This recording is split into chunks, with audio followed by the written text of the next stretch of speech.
16 nations from all corners of the globe. 8 days of competition. Now just 2 teams remain. China are contesting their 20th final in 21 appearances at this event, and they are looking to regain the title and lift the trophy for an incredible 16th time. Or will Indonesia, who yesterday beat the defending champions, win a 4th title and a first for 28 years? 2 teams, the best of 5 matches, the prize, the magnificent Uber Cup trophy, and the title of World Women's Team Champions. Welcome to the Chengdu High-Tech Sports Center Stadium for finals day at the 30th edition of the TotalEnergies BWF Uber Cup.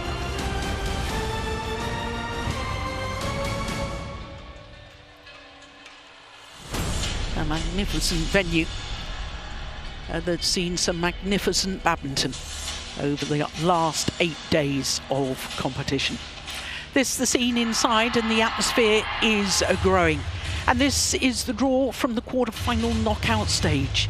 Interestingly, all 4 quarter-final ties were won by the margin of 3-love. China beat Denmark, then Japan in the semi-final without dropping a match. Indonesia, who only finished 2nd in Group C, beat the number 4 seeds Thailand before a sensational win over the defending champions Korea in a thrilling semi-final tie, which went to a 5th and deciding match. China are the most successful team in the history of the Uber Cup, having won the title on 15 previous occasions. The 4 singles players in the squad are all ranked in the top 8 in the world, including the Olympic champion Chen. And their 3 doubles pairs are all ranked in the top 5 in the world, including the current world number 1s and 4-time world champions Chen and Rahayu. So an incredibly strong squad in both singles and doubles.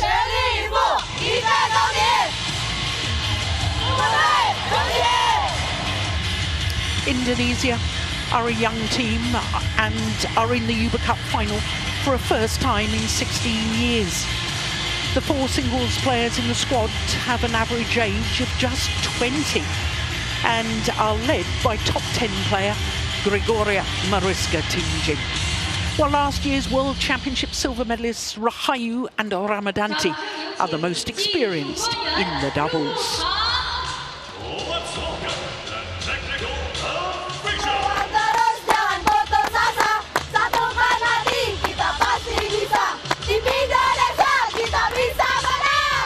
So for only a 5th time in the history of the Uber Cup, 16 years after the last, China take on Indonesia in the final. And this is the specifics of today's tie. We start with the first women's singles, and the Olympic champion Chen is up against Gregoria Mariska Tunjung, who has won all of her matches so far. Then it's the first women's doubles and the current world number 1s Chen and Ramadhan. And it's a shock selection for Indonesia. No Apriyani Rahayu, the Olympic champion. So Ramadhan is paired with her former partner, Sugiarto. Then the second women's singles and the talented left-hander He Bingjiao for China up against the 18-year-old Wardoyo for Indonesia. Then the second women's doubles, Lu Shengshu and Zhang Chuxian, not a usual pairing, but selected for a 4th time together in this campaign. They're up against another scratch pairing, Mayasari and Rose. Then if we get down to the 5th and final match, it's the 3rd women's singles, and Han Yue, bronze at the recent Asia Championships, up against Dewi, who actually won the only previous meeting between these 2 players. So to the first of our matches, the first match in any tie is always very important. It's the Olympic champion Chen against Gregoria Mariska Tunjung. I'm Jill Clark, delighted to say that Steve Pedersen is sitting alongside me, as always, as you have done all week. I said a surprise selection, or non-selection, of Apriyani Rahayu. We know she's been struggling with a knee injury, so perhaps it's not such a surprise No, they haven't really played up to their standards, Ramadhan and Rahayu, so far. But it's going to be interesting to see what the Indonesians can get from these scratch pairings. They've previously shown that they're very, very good at getting high performance out of a scratch pair. They're going to need it today if they're going to challenge China. Yeah, they certainly will. And this is a Gregoria Mariska Tunjung. Caused a sensation last year when she became the first Indonesian to win either a Super Series or a World Tour equivalent women's singles title when she won the Kumamoto Masters.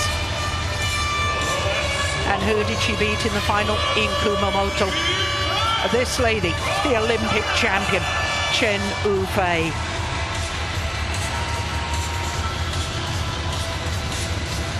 In her fourth Uber Cup campaign, 3 medals from her last 3 campaigns in this prestigious competition. 1 gold, 1 silver and 1 bronze. Will it be a second gold or a second silver today? Well, I can tell you that this is a 13th meeting between these two players. Of the previous 12, Chen Yufei has won 9 of them, including the last 2. The last time was in the quarterfinal of the Badminton Asia Championships in Ningbo. Yeah, that's a nice touch from China. Okay, Chen Yufei, red or black? Red. You are black, yeah? Red. Decide to serve or receive.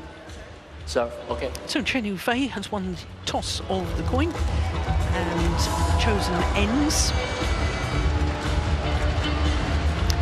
But of course, I was telling you that Tunjung has beaten her opponent and beaten her on the big stage in a final of a 500 event.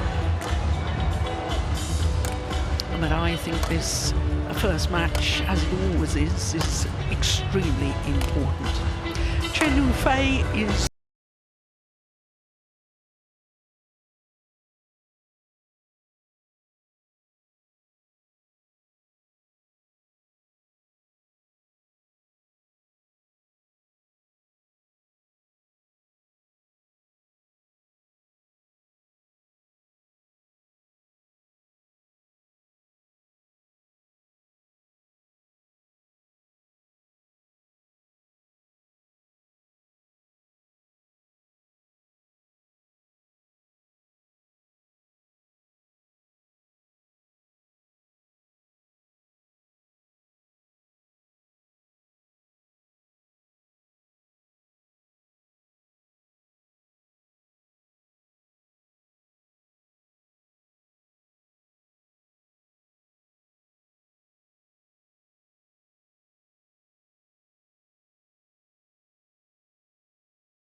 that she has led her team as the first women's singles player.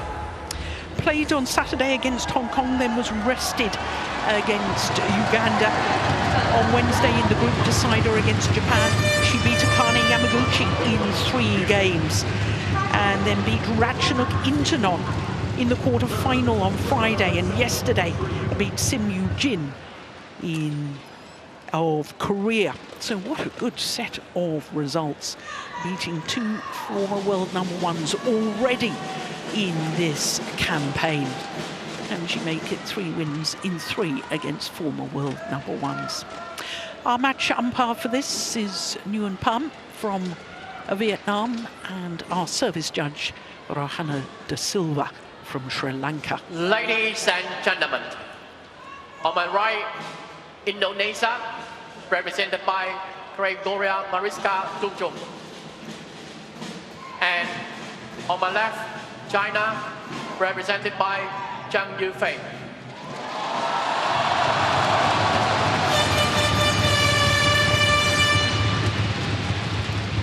Indonesia will serve, level, play. So the 30th edition of the Uber Cup final gets underway. China, the #1 seeds, against Indonesia.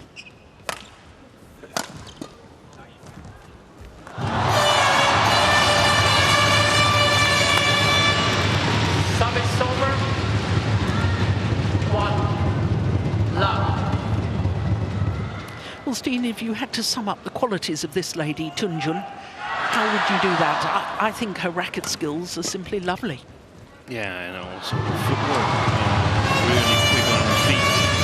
And in this tournament here, she's played wonderful attacking badminton. So I think she's putting on layer after layer in her development. Good defense. And she has been the, I don't know if she's the captain, I'm actually not sure she is. I think maybe it's Rahayu for the Indonesian team, but she has been a very, very important first women's singles, shouldering the responsibility of getting her team off to a good start. Nice angle from Chen and Fei. And it is a responsibility, isn't it, when you're the first singles player? Because, as you and I have talked for the last 8 days, you know, getting your team off to a winning start within the tie sends to sort of set the tone, and you can build on that momentum. And is especially important since the normal first women's doubles of the Indonesian team with Rahayu and Ramadhan is not fully operational, so to speak. Haven't played fully fit for some time. Rahayu has been injured. That means that Tunjung has known that if she lost her match, there was rather significant possibility that they would be down 2-0. And with the young team that they have, she is one of the more experienced now. Yeah. Well, it's cool. China challenges. She'll win that challenge. Maybe the nerves. Or maybe she believes that the sideways drift may have taken that a little bit wide. The sideways drift from left to right as we all look down on the court during the rallies. Lengthways drift. That's clearly wide. Good challenge.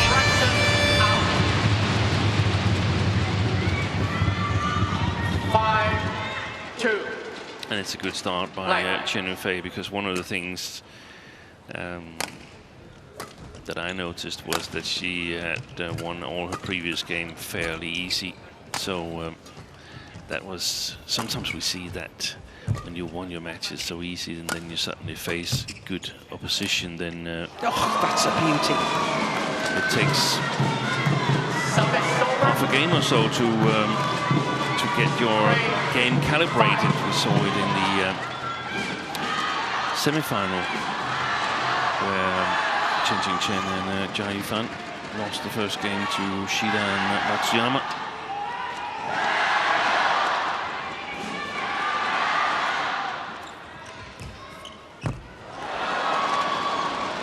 Service over.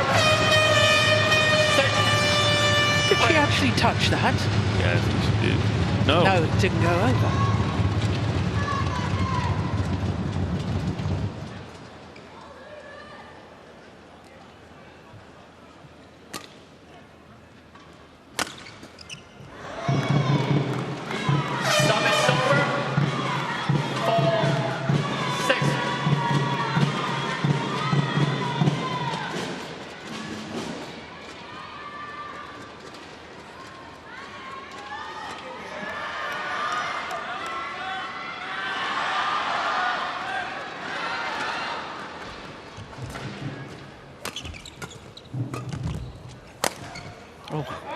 That's a little flat. It goes wrong with the back line. 7-4.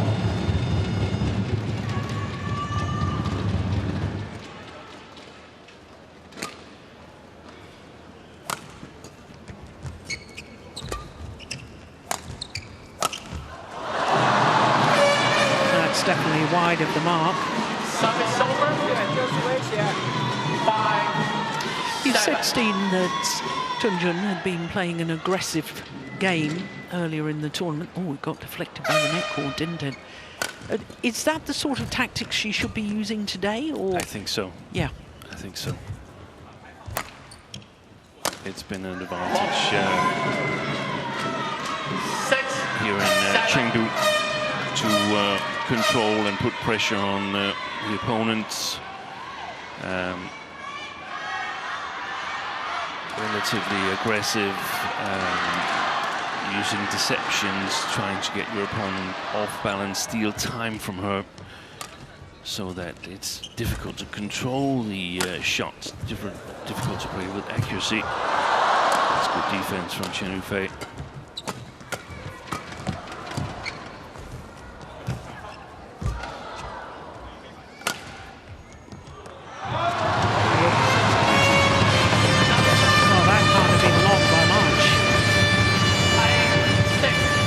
Against the drift.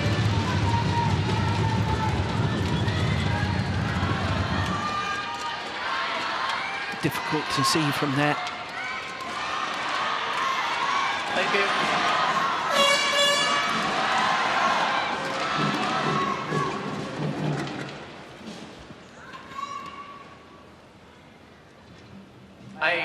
Six.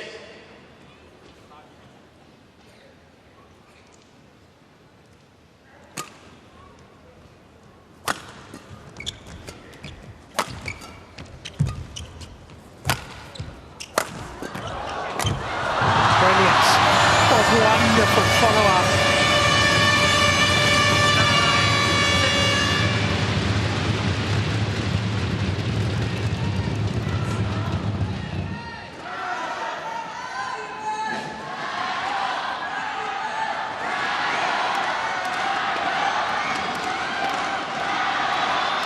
Still able to smile.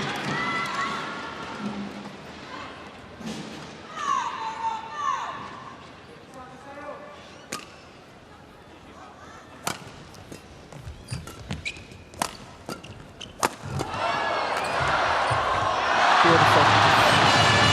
Lovely drop. Did well to reach it.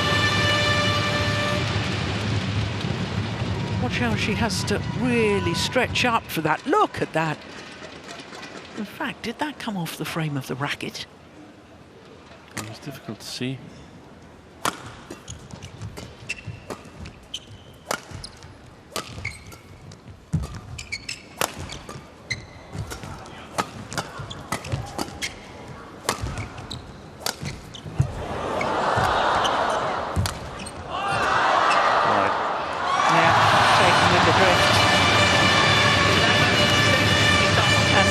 Champion Chen Yufei for China goes to the mid-game interval with a 5-point advantage.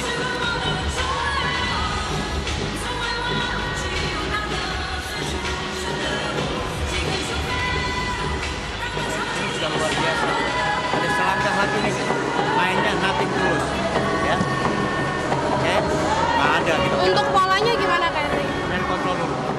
Kamu ingat lagi nih. Soalnya dia kan serang baliknya bagus Kerry. Nah, ini kalau polos-polos ya serangnya bagus. Pakai lejutan nanti finishing baru bisa. Terus satu lagi, ya, satu lagi. Lob-nya naikin sedikit, kepotong terus. Kurang lewat sedikit, ya.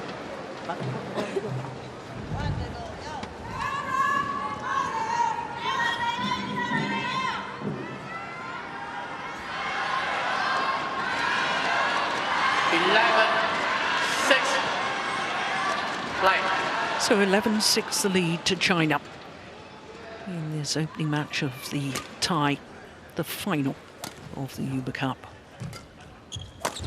Oh, it's just wide. Stop it, over. but it's not normally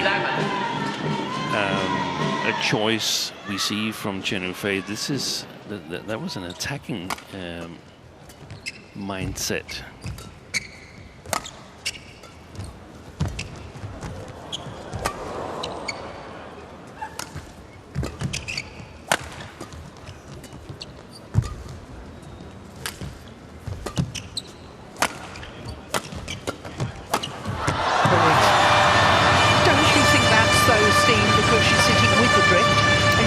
About hitting long, and therefore the easiest thing to avoid hitting long is to hit down. I think so. And it was a bit short. This one was also short from Gregoria Tunjung, but it's also something that Chen Yufei has said she was looking to improve her attacking game, and I have to say that from the first half of this opening game here, I think it's going to be very, very difficult for Gregoria Tunjung, because I think Chen Yufei is playing with a vitality and a freshness that we haven't seen in a long, long while.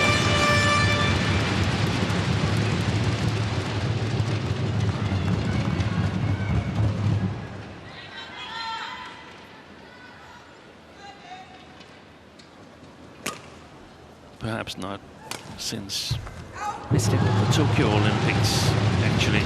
47.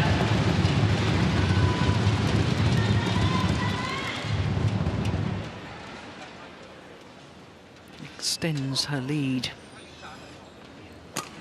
7-point advantage.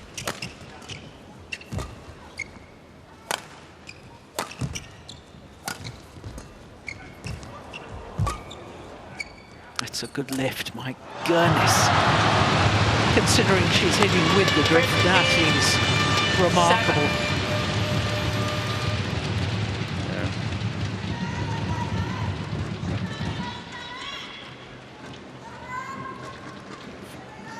I wonder if the drift alongside the court is just as severe as we've seen previously. I think Tunjung has played a bit short on occasion. She's playing against the drift, and Chen Yufei has been able to control her shots very well. And we would normally expect to see a few going long of the back line when playing the far side. She's lost her way. 17-7. 10 of the last 11 points to Chen Yufei.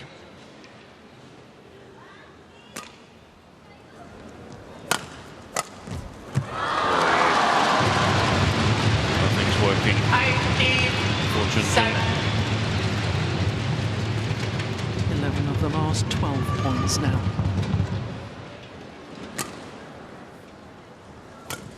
Oh dear. That's a pity. 19-7.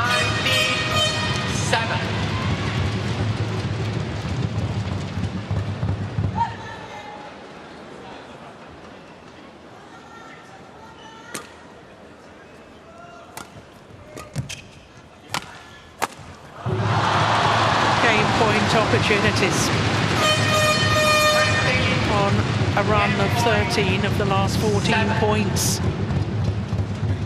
From 7-6 advantage, it all looked very tight in the beginning.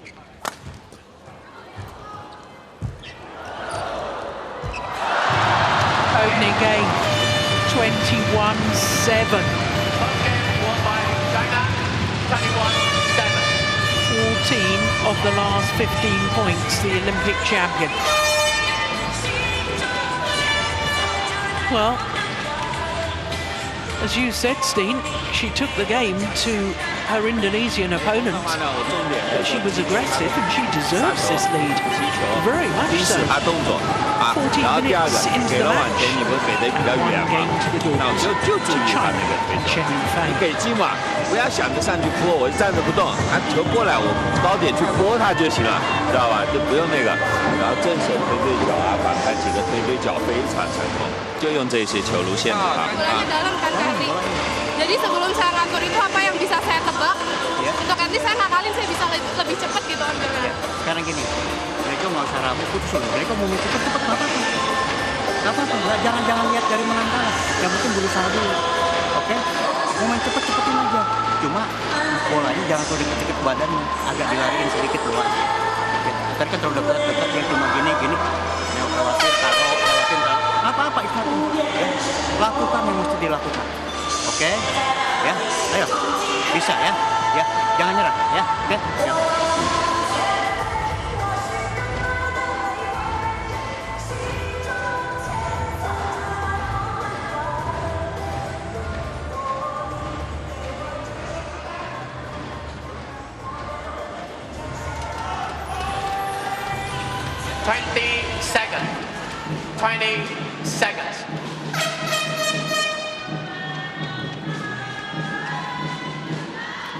Well, we saw in that opening game exactly why this lady is Olympic champion, Chen Yufei.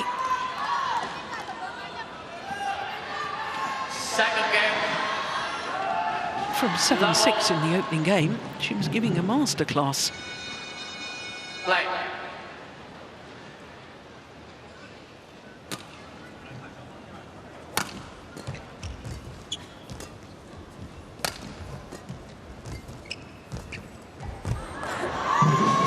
So, Steen, I'm interested, you know, if you had a player that had just lost 14 of the last 15 points and you talked to them in a 2-minute interval, and specifically in this match, you know, what would you have been advising Tunjung to do tactically?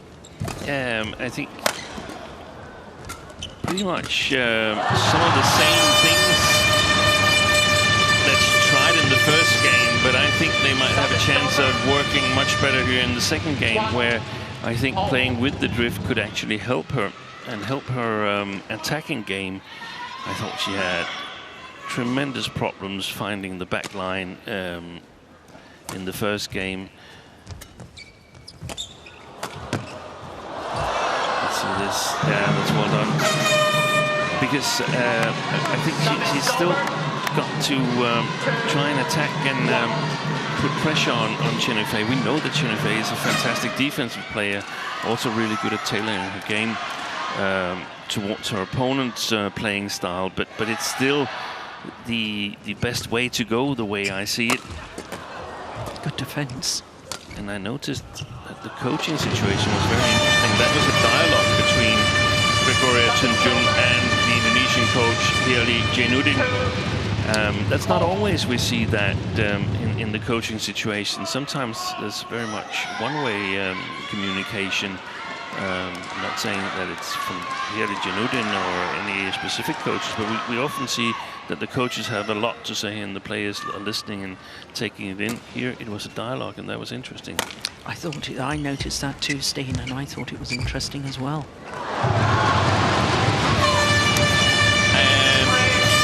One of the things I might have emphasized was I have a feeling that there's a little bit too much respect at the moment from Tunjung towards Chen Yufei, that she doesn't have to go that sharp for the shots. She's got to find the right balance. Oh, goodness.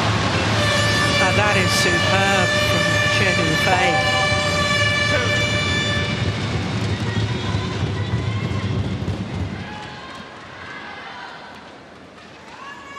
It's quick feedback from Chen Yufei whenever there's been something that's been marginally short from Tunjung. It's been put away. 5-2.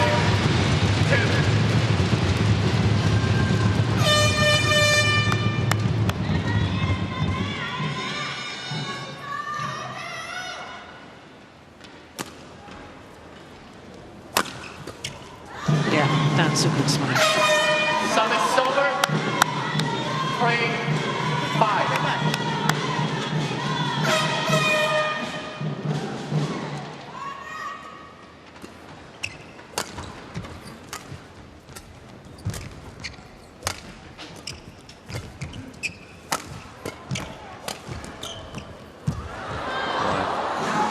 Now she was moving Chen Yufei in that rally. And that's, I think, I was in Kumamoto, Steen, and witnessed that final. And I thought the way that this lady from Indonesia was managing to outmaneuver her opponent with her deception. I thought that was the key. But maybe that's more difficult with fast playing conditions here. Yeah, but I wonder, we mostly called the, or actually solely called the late shifts, and I wonder if it's just as fast here. I don't think we've seen the shuttle gone long of the back line on any of the sides yet, have we? We might have had one or two, but nothing compared to the evening sessions. No, that's true. A beautiful net shot from Chen Yufei. Shuttle hit the top of the tape and trickled over. Take a look at this. Perfection.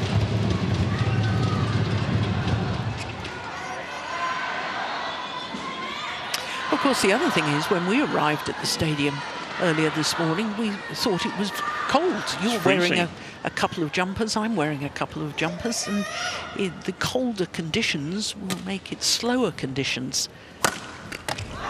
Let's do it. Service over.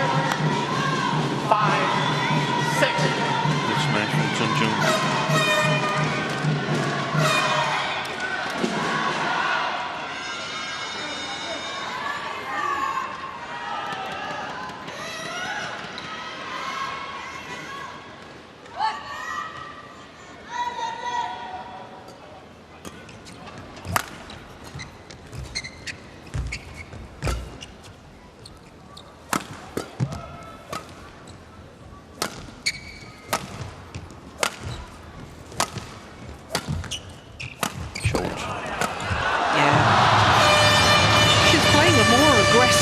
Game than we've seen for a while. Yeah, Chen Yufei. Chen Yufei, yeah.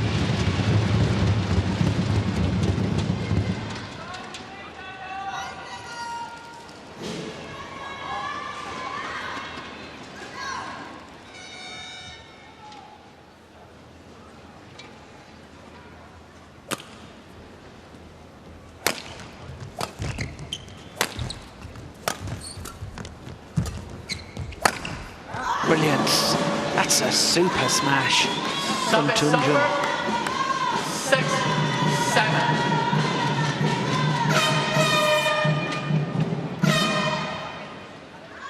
It was a little bit short from Chen Yufei, but still 1 foot at the line. That's really nice placement. 6-7. This is the score, which Chen Yufei just motored on in the opening game.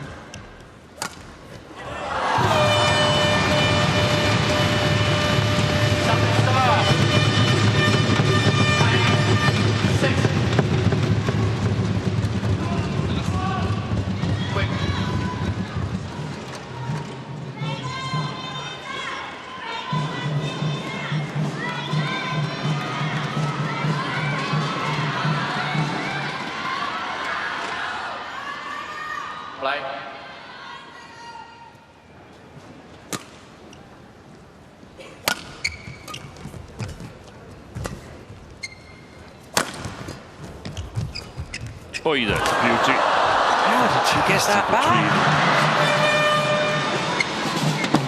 Service over. 7, 8.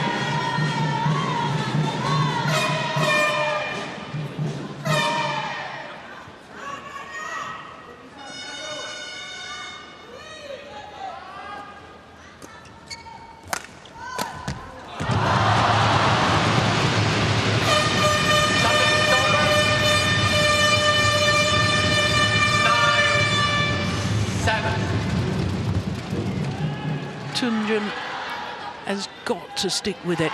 There was a little sign of frustration at the end of that rally. She's got to keep believing. Yeah, especially given the results from the first game. If if she falls too much behind here, it becomes very hard to believe that it's possible. She's never beaten Chen Yufei in China. How many times have they played in China before?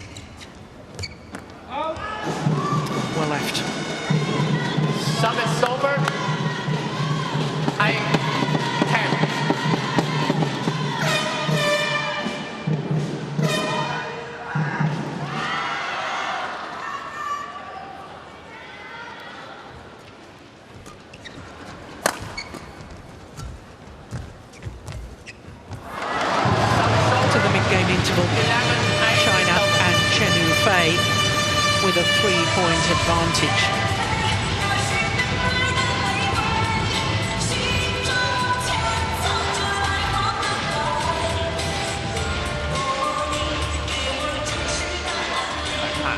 明白吗？啊，给了往前，不要动，就盯住他出手，他那个节奏变化我就不动。来，你做出来，我再做。啊，很好啊，整个这个节奏自己站得很稳。啊，不要想着去直接打杀，我就连贯，保持连贯，不停，跑起来。动就高一点，更有控制的时候控制一下就好，可以的，还是保持这个严连贯。正常打，只要进去就是威胁啊。心里有时候发球不到位，知道吗？发球不到位。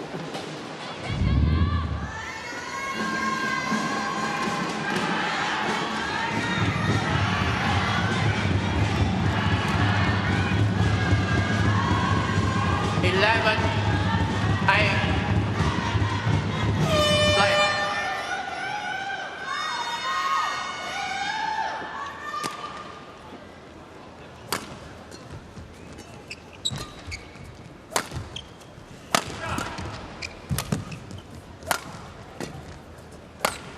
Oh, that's a beauty. That is a real beauty. Service over. Lovely punch clear from Tunjung.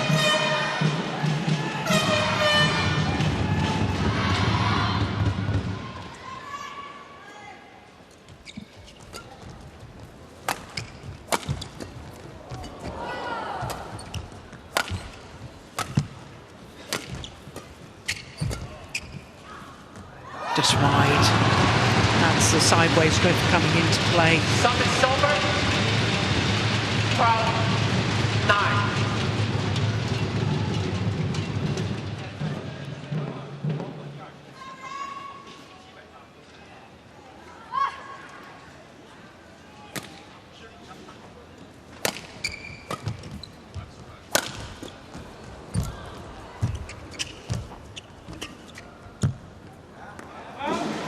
That's well judged. Service over. 10, 12.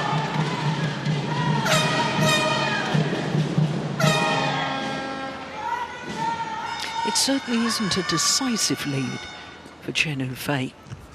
No, but 2 points more, one extra point here, then it becomes really dangerous for Tunjung. Right now, she's trying her best to stay in it. When you lose the first game as big as she did, then you know it's going to be a tough day at the office.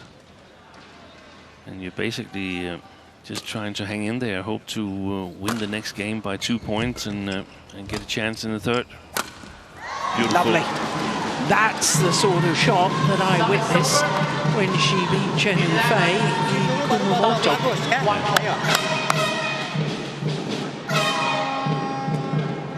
She's got the skills, there's no doubt about it. Problem is, she isn't getting many opportunities to play those sort of shots.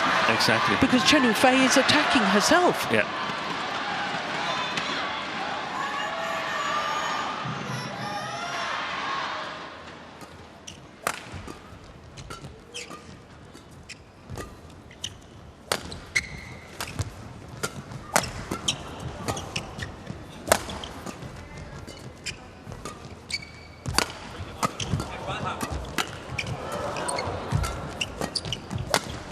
rally, important rally.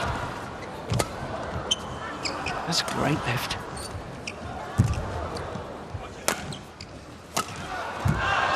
Superb. Fantastic.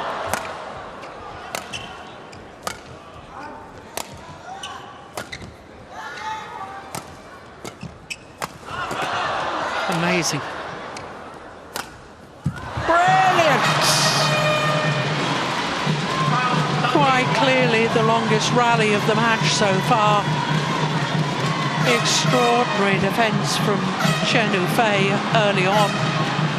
And then wonderful defence from Tunjung. Look at the skill, that final slice across court. Racket head comes through quickly. And therefore opponents think it's going to be a power smash. But with the slice, the shuttle dies so much quicker. 49 shots. Clearly the longest rally of the match so far.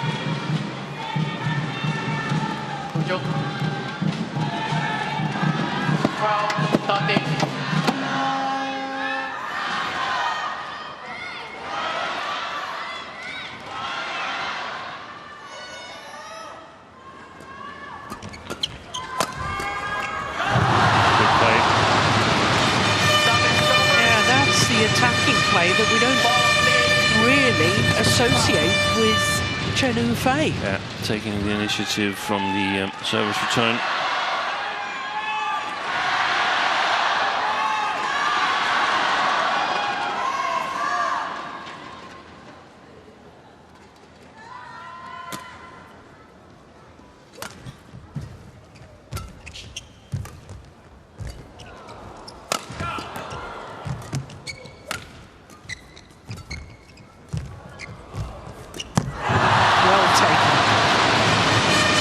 Her ground at the neck, Chen Yufei, and was ready to pounce.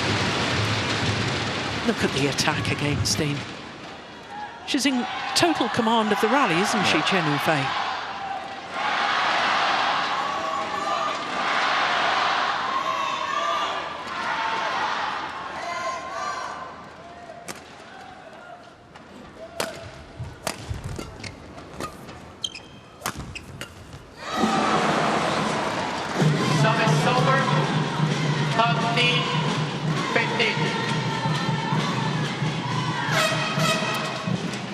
Some openings in the defense. That's a shot she normally makes, that one, Chen Yufei.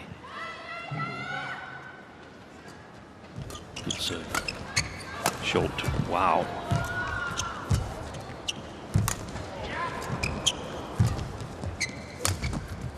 That's a fantastic shot. Moment of magic for Tunjung.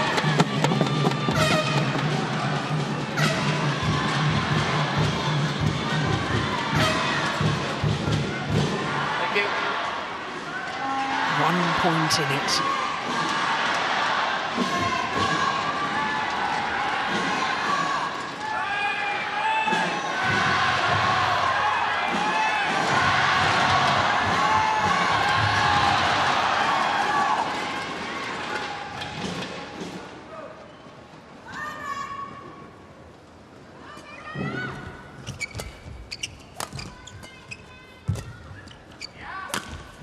Missed it.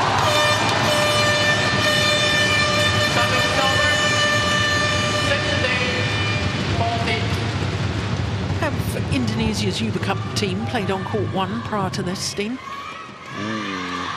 That's a good question. I'll check. Because we were talking earlier in the week about the fact that the drift on court 1 seems to have been different from the 3 other courts. Yeah.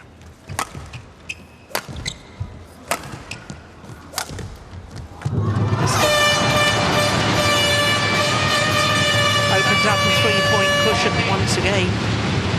Chen Yufei.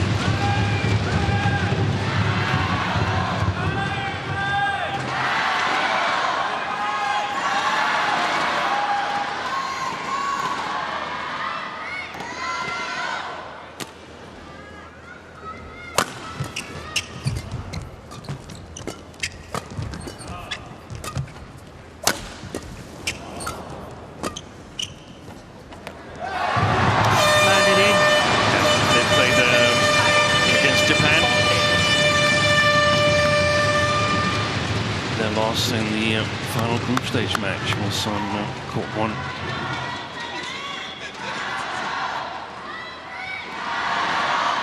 Is this the decisive move from Chen Fei?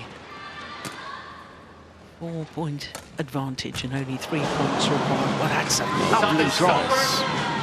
That is just delightful skill from this lady.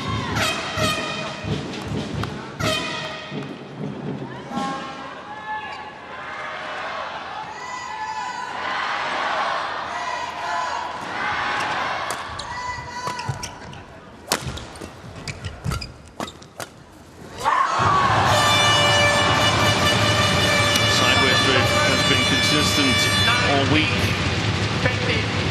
here. Passes Tunjung again. 2 points away, this lady Chen Fei, from getting China off to the perfect start in the Uber Cup final.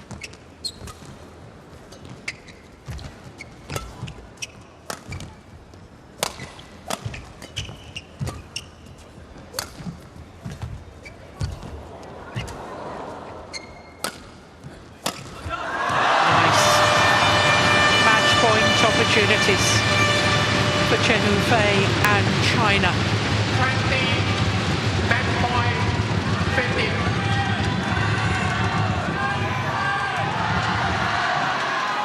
Yeah, play on. Chen Fei. Play on.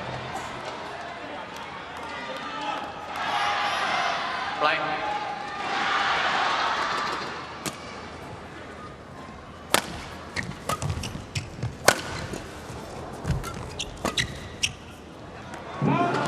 That's one left. Service over. 16, 20.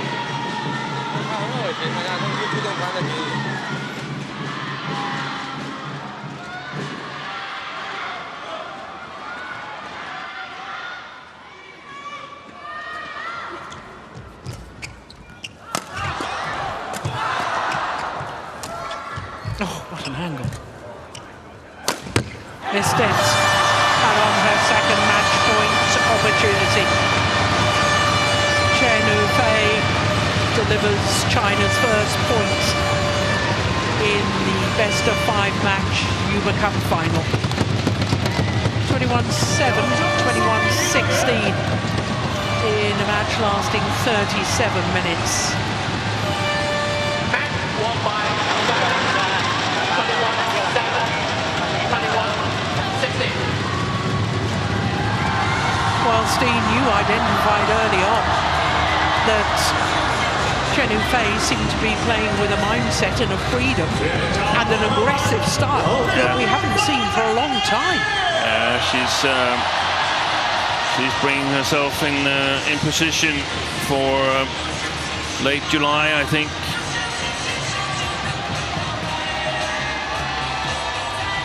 This is the final rally.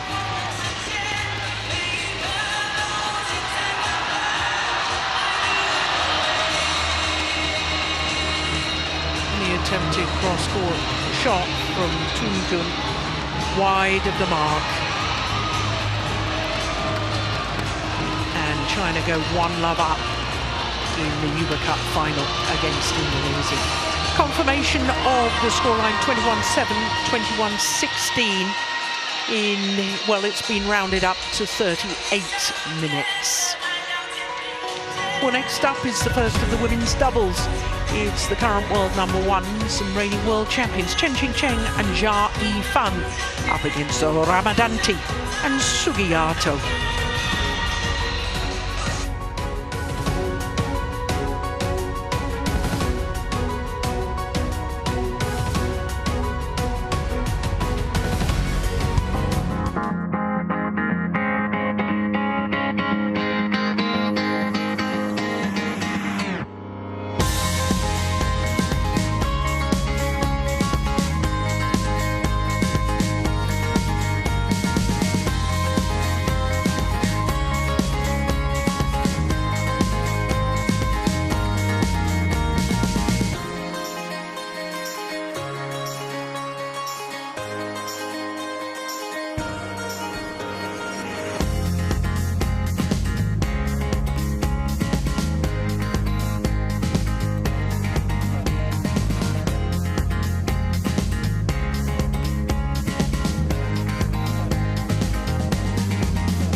Welcome back to Chengdu, and the crowds have been flocking to this wonderful facility.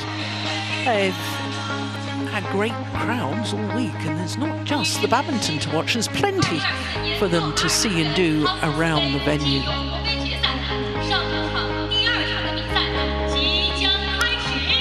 So China are off to a winning start with Chen Yufei in the first women's singles. Next up is the first women's doubles. Chen Qingcheng and Jia Yifan against Ramadhan and Sugiato, who are in fact former partners. So it's not a complete scratch pairing. They used to play together, and in fact played the 2021 Uber Cup campaign in Aarhus. In fact, they played 4 matches, winning 3 of them, the Indonesians, within this partnership. So, waiting in the background, court officials just coming onto court, and we're just about ready for the announcements for this first women's doubles. Chen Qingcheng and Jia Yifan up against Siti Fadia Silva, Ramadhan and Ribka Sugiato. 由国杯决赛，中国队对阵印度尼西亚队女子双打。Final, China versus Indonesia. Women's double. 掌声有请来自印度尼西亚队的西蒂苏吉亚多。Let's welcome Siti Fadia Silva, Ramadhan, Ribka Sugiato. From Indonesia. 29 names engraved on that trophy so far. This is the 30th edition of the Uber Cup. That first started in 1957.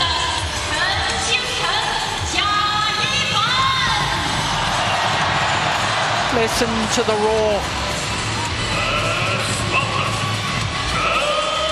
The world number ones, the reigning and 4-time world champions, Chen Qingcheng and Jia Yifan.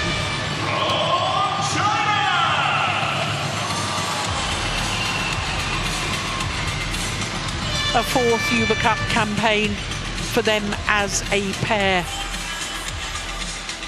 and a 4th time that they have led the doubles as the number 1 pair for their country. This will be a first meeting between these 2 pairs. Cindy, you want red or you want black? Red. Red. Red. Red. Red. Side. Wow, that was confusing. Receive. Service.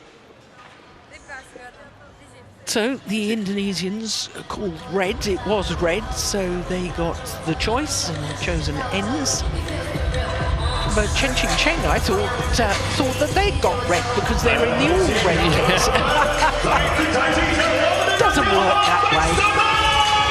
Jia Yifan, the left-hander, is 26 years of age from Tianjin on the northeast coast.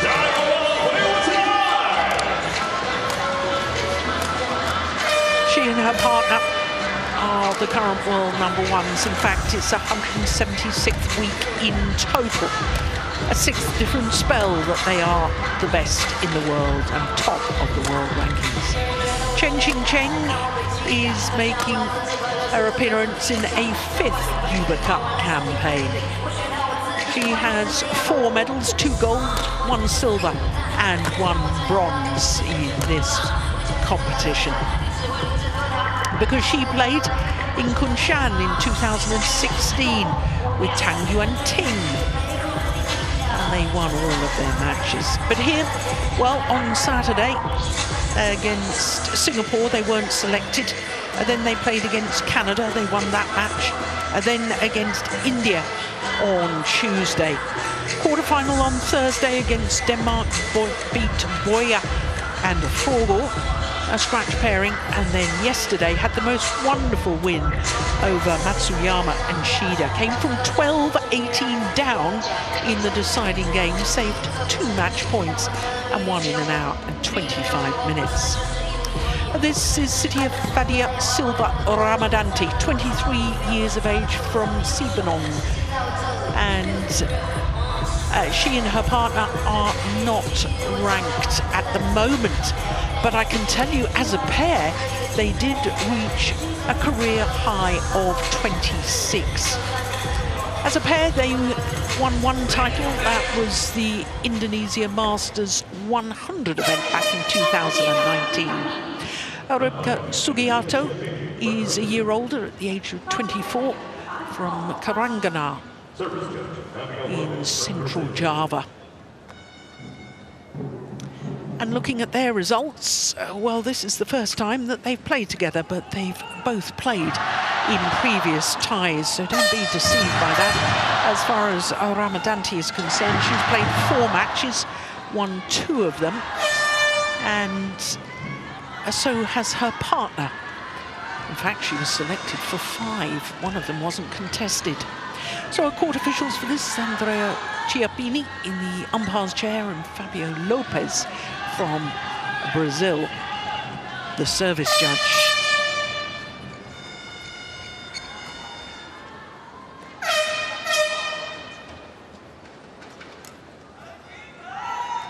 Ladies and gentlemen, on the right, China, represented by Chen and Rahayu.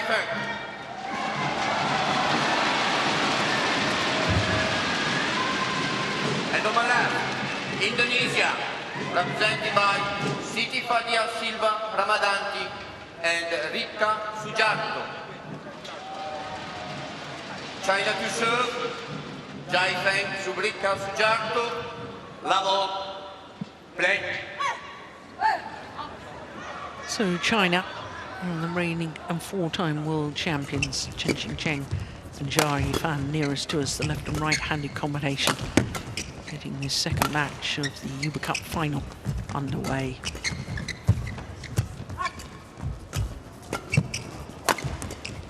Lovely block.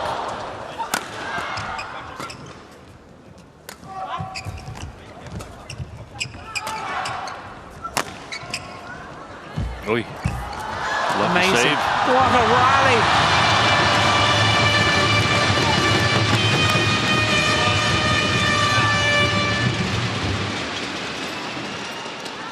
Yeah, that came off the frame, didn't it?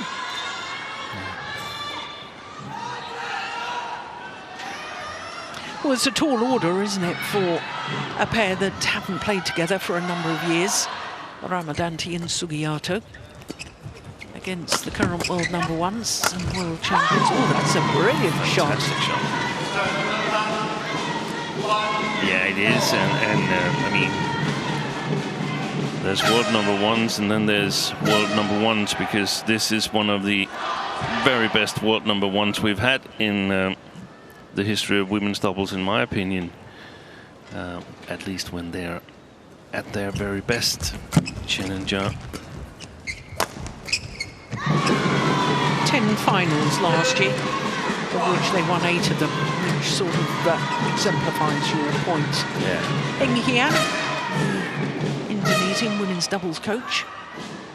I have to say though, Steen, I don't think that the Chinese combination has actually started the year as well as they played last year, because they played 4 tournaments so far, yeah, and only won 1 title, the French Open. I agree, but I think that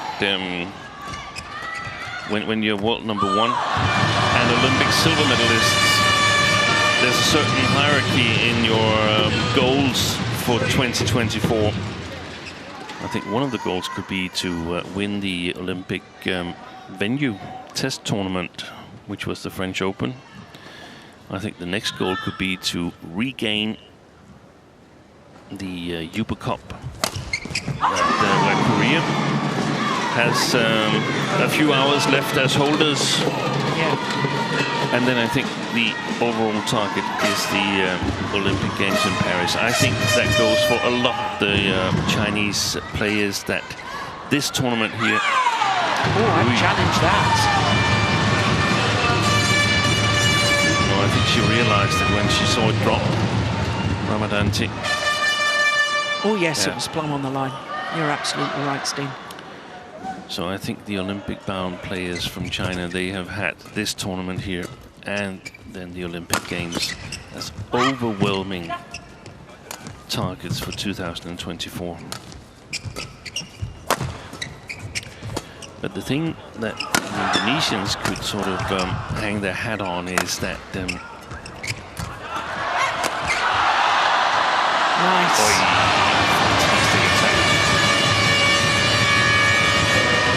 Is that they've played together previously and showed some great promise. Then Gracia Poli ended her career, and obviously a new partner had to be found for the Olympic champion Rahayu. And these two split. Sometimes you see that when you partner, others get more experience, get a little bit of a different role, and then you go back into your old partnership. Then you can actually produce some very, very good badminton, especially when it's only occasionally. So that's what the Indonesians should hope for. Yes.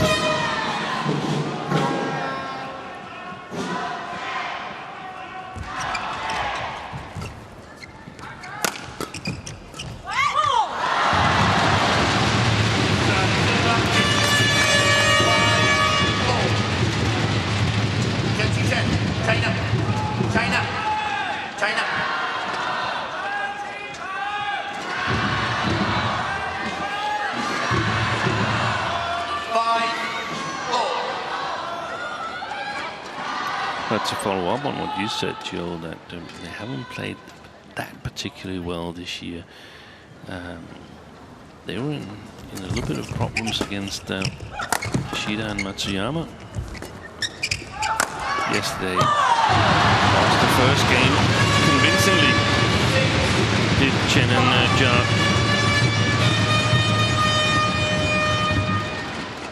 Yes, and as I was saying, they were 12-18 down in the deciding game, but somehow managed to win. Yeah. Saving 2 match points.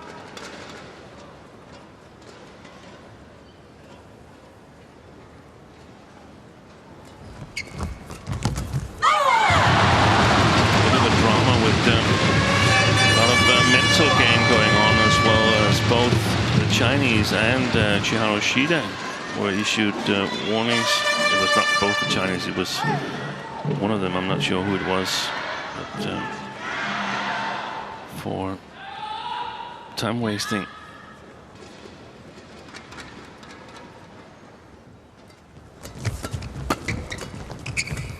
Nice. That's a very, very well constructed rally by the Indonesians.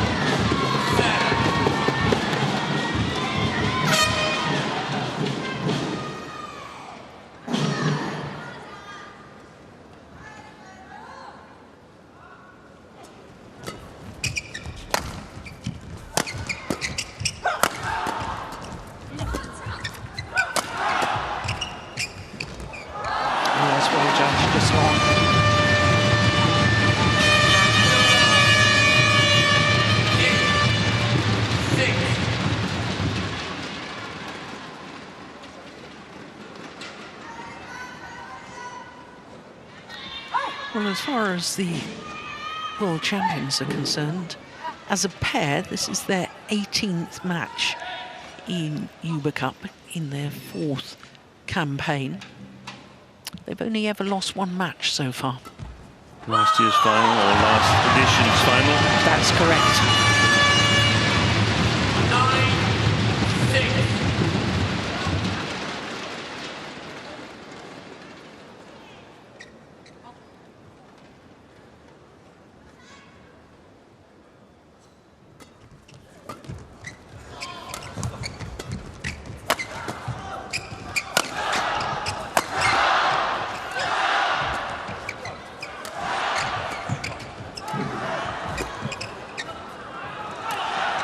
Oh, that's a beauty. What a fabulous shot.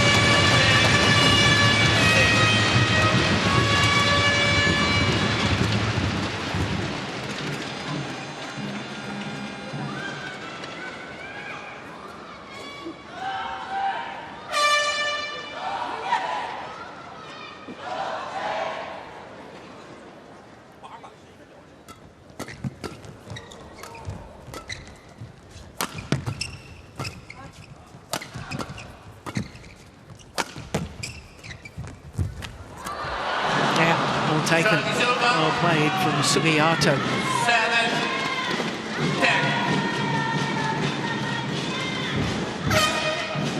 7-10. Lovely change of pace. Set herself up at the net. Shuttle.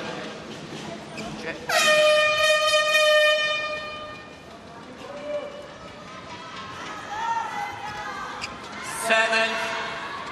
Oh, actually lots of strapping on the left arm of Quickly. Jia Yifan. Be ready. Ready. Okay. China.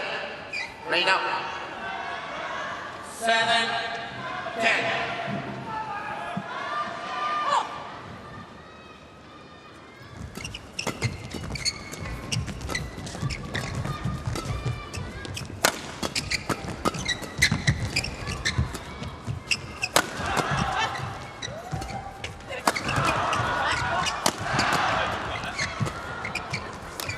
Oh, that's fantastic.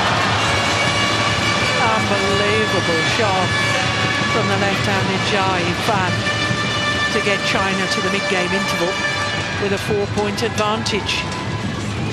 Take a look at this. Super angle.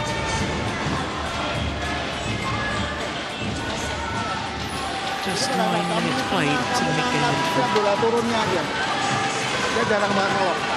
Itu yang membayangkan kondisi positifnya dia enak gitu. Tapi pada saat kebalikan, pada saat kamu posisi di atas, kamu juga berani harus dari mainin speednya, jangan terlalu pelan.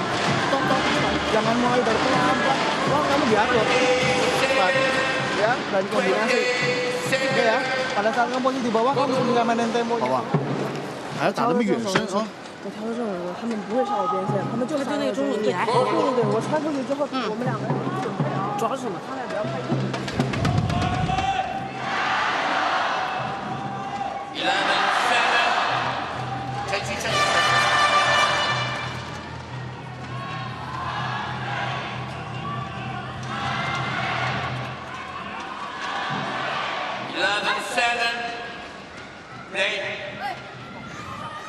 So 11-7 the advantage to China and Chen and Jia Yifan.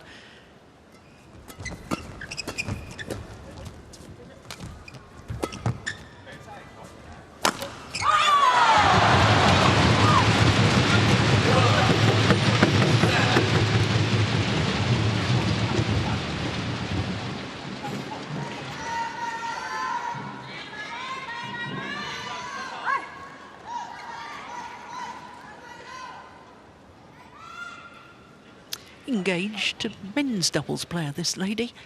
Sugiyato engaged to Ardianto.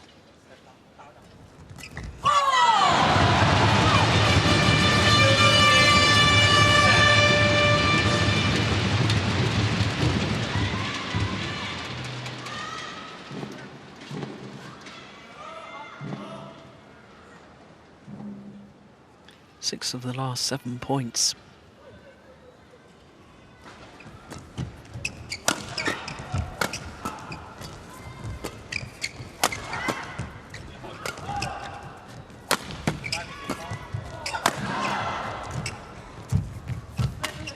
Oi, you should have left it.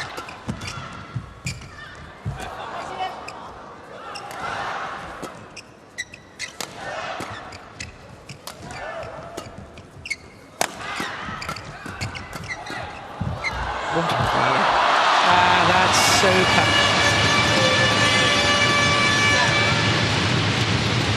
Longest rally so far. An interesting scene because for the majority of that rally, and certainly at the end, the Chinese pair out of their favoured formation. Yeah, it depends a little bit. Sometimes it works better to get Jia Yifan to the front court because she puts more shuttles away than Chen.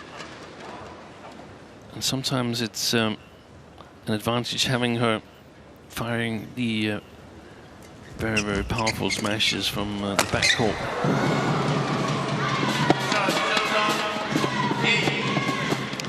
Yeah.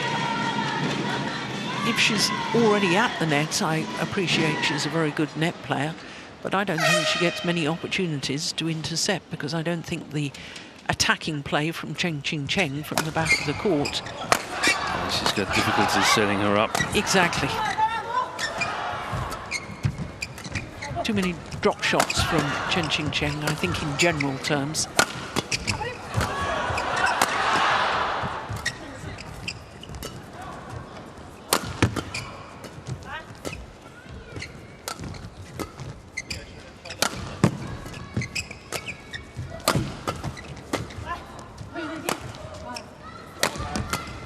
Short.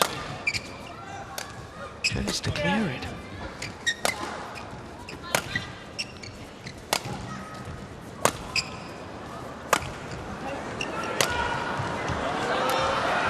Well, we played for an hour and 15 minutes in this final here, and this is much, much slower playing conditions than we've seen in the evening. Yeah, I agree. That's well wide.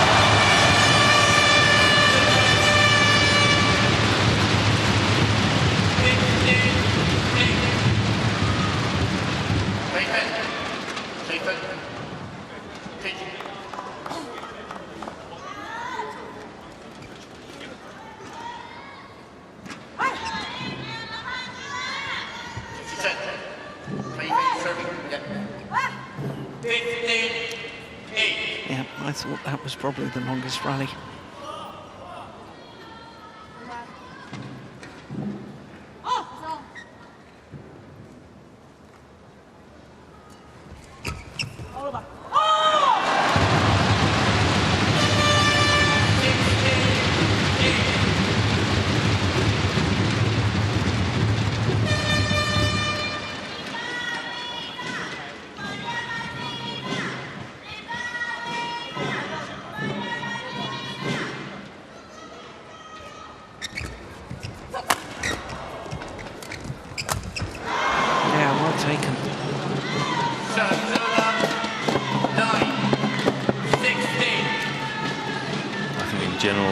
Ramadhan and Sugiarto has to have any chance in this match. They have to push their stands forward.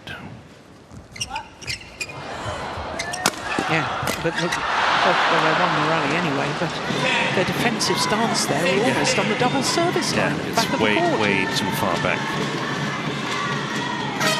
With considerably slower playing conditions, they're not going to beat the Chinese in regular offense-defense game. That's not going to happen. They have to find a way to score a little bit easier points, and it's going to be with the racket skills, the way I see it.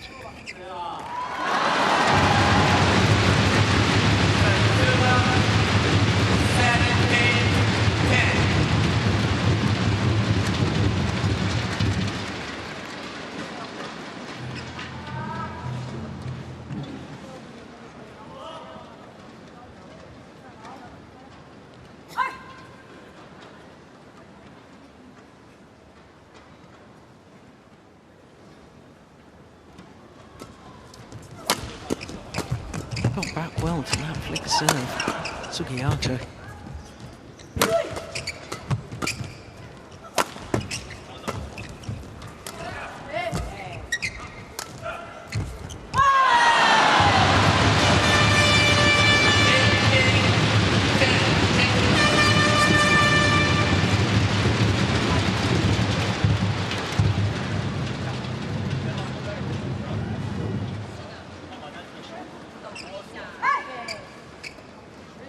China.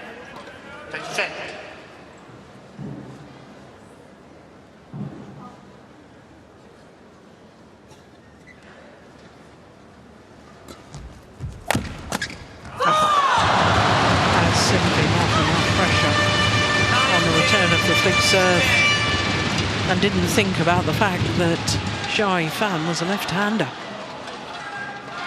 2 points away from the opening game, China.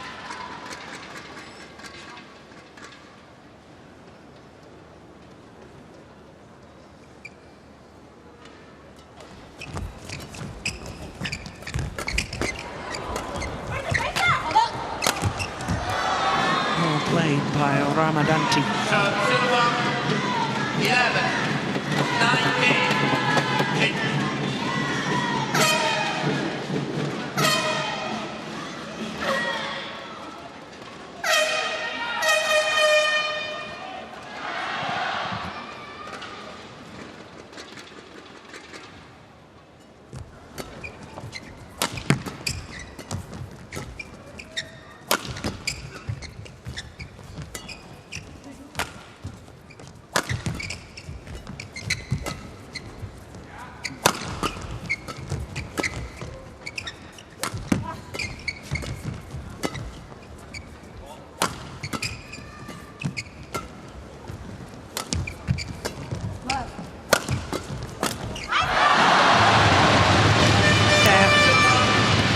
Got involved, which is what she needed to do from the front of the court. Sugiyato anticipated well, but made the error. And that means that there's a whole host of game point opportunities for Chen Qingcheng and Jia Yifan and China.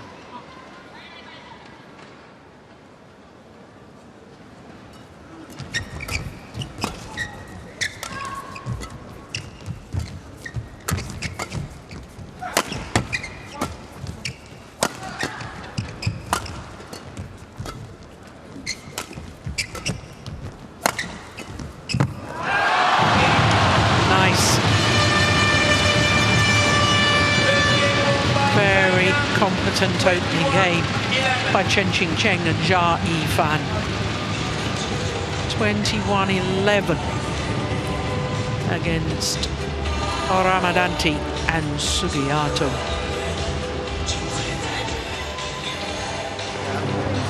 Ajakin main deket-deket. 20 minutes. Kalau bulan diturunin jangan maksain lariin. Lariin kamu malah ditembak pelan, tembak pelan malah berantakan. Ajakin aja, ngaduin, setengahin aja. Tapi siap di blokin ya, dibuatin. Batasin aja. Kayak bola-bola jauh. Dorong aja. 追杀节奏不好，他也不好封，你也杀了，效果不好，对吧？还是还有嘛，就是不要打他回头，远身一定让他跑，左右，对，让他跑。他抢一个我就推出去，他骑给你。他打你一定要去打他远身，对吧？先分开，然后再打双压。不好打球，耐心，多拍就耐心啊，没问题。不能先这样。防守的时候就开局的时候有点慢，因为他们都头顶发起进攻嘛。他正手一发起进攻，然后我就可以穿他了，然后我们就形成进攻了。头顶如果他们在进攻的时候一慢，然后你变速变给他正手，他正手变速你。对，记住啊，防守的时候一定要耐心，不要去兜他，他就是掉，然后兜他抓你这一拍。明白。啊，耐心，然后注意侧锋，注意这边有个侧锋啊。 速度快就有速度啊！对，脚底下不要停，手上出球可以放慢，但是脚不要。Bisa bener-bener main kotak, main panjang aja lah. Tahu buka, panjangin lagi, batasin. Ya, jadi jangan main lari, jangan main. 20 seconds. Ya, coba lagi. 20 seconds.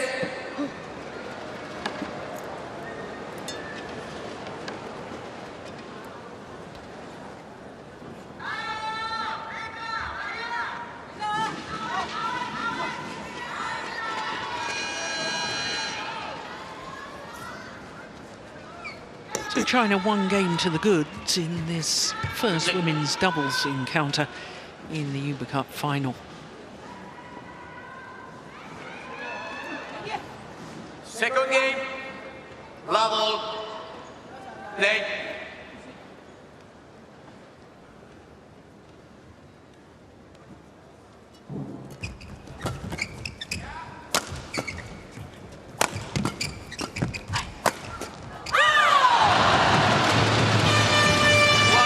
Seems to me they keep forgetting that Jia Yifan is a left-hander. Yeah.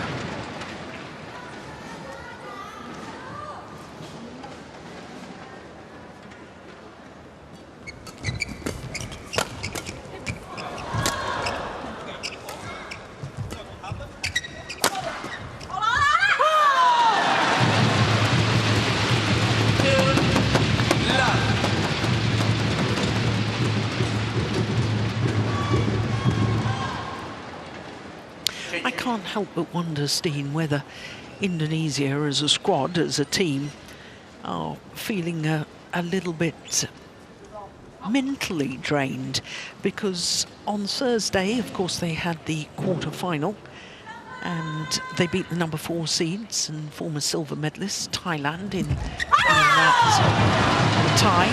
And then yesterday, coming through that emotional roller coaster against Korea, 3-2, all coming down to the 5th. And in a way, I'm wondering, 3 ties in 3 days? Yeah. And the first 2 days, you've had a lot of emotion in there. And I wonder whether they're struggling to lift themselves for a 3rd consecutive day. Yeah, I think that's really a fair point. You want to get up on as high note as you've been the past 2-3 days, but unconsciously, if you judge the gap between the 2 teams to be too big, then it's easy to dream, but when you go on court, you find out that, okay, reality is actually quite different here, and then you become a little bit satisfied with what you've already accomplished. That would be natural if that emotion is present in the Indonesian team. That's mystic. And yeah, I mean, the thing is, there's a challenge here. But a first UBA Cup final for 16 years, that's almost a couple of generations of players, isn't it? Yeah, it is.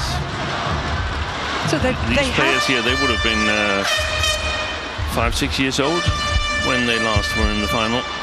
Oh, Wardoyo, who's due up next, would have been 2. Yeah.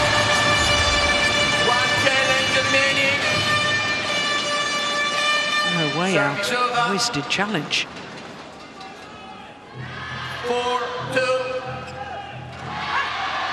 Play.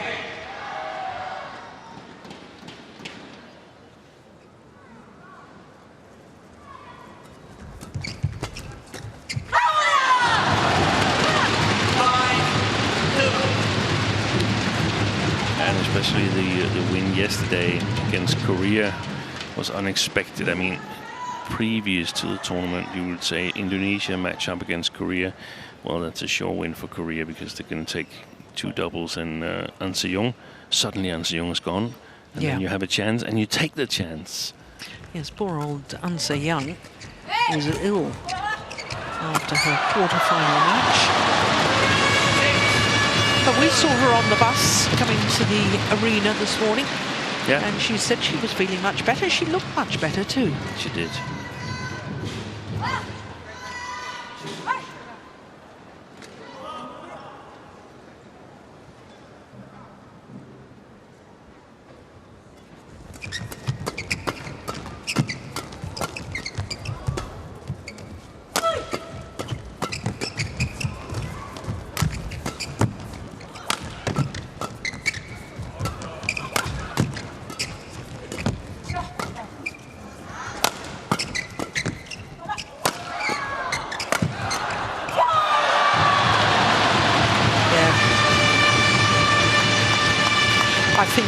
Difference so far between these 2 pairs, Steen, is that the Chinese combination, when they get on the attack, can penetrate the defence of the Indonesians, whereas the Indonesians are really struggling to do the same. They have to work much harder. Yeah. And as you mentioned also earlier, it's mainly Jia Yifan who makes the difference. So the only way forward, the way I see it, is to try and get especially Jia Yifan to move before she's about to hit and lift as flat as possible to her, push your defense forward so you get some counter-attacking opportunities.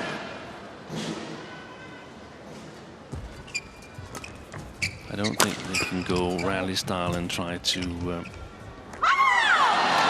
on stamina. Rivka Sugiarto, strong at the net, but agility-wise not as mobile as Rahayu.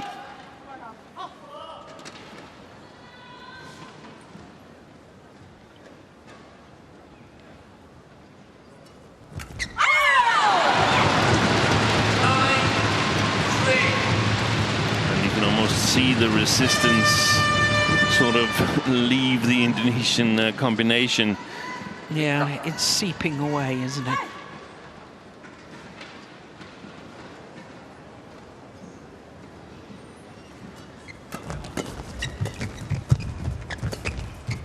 Wide.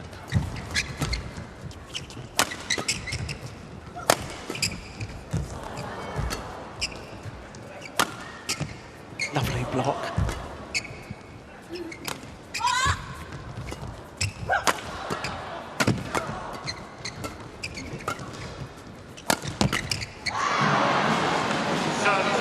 Yeah, it was good placement of the smash from Ramadhan because there was a clash of rackets between the two Chinese players. They both went for this smash down the middle.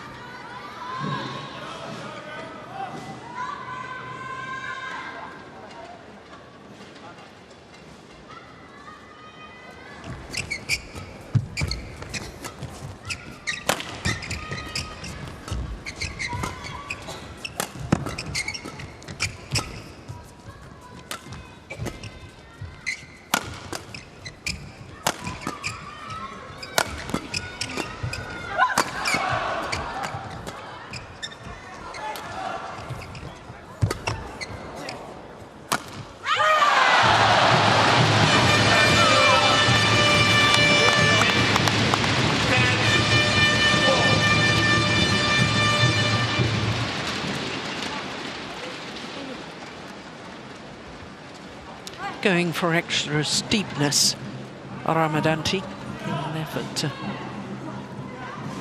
challenge the defence of the Chinese pair, but overdoing it.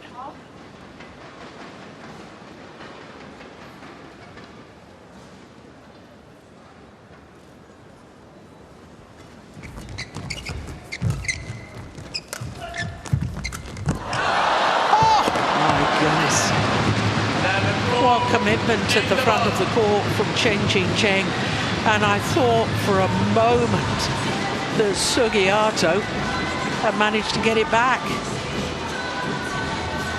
That wasn't a million miles away, was it? But it didn't go over, and therefore China have an 11-4 lead in the second game. 我们一旦往前，你看他们这个逼不得已不会挑球的，一定是中间半场然后跟你抢网，有机会你只要慢掉，他肯定上来抢，所以速度不能慢，把中间半场看住啊。如果是后场的人把中场看住。main di tempat aja tak dorong yang panjang cepetin lagi tangannya. Main satu-satu, kamu ditembak seperti angkat-angkatinnya dibanding Good. Chen.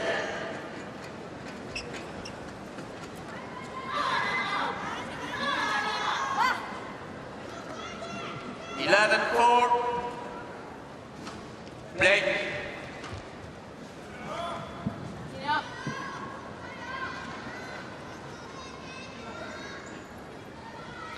So one feels it's now or never as far as Ramadhan and Sugiarto are concerned. They've got to start finding a way to get themselves on the attack and break down the defence.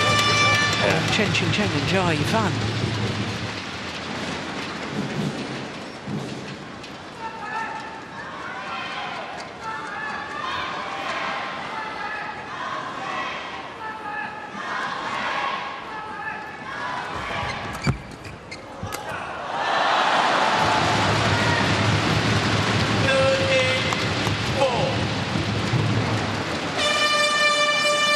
Very efficient put away from this lady.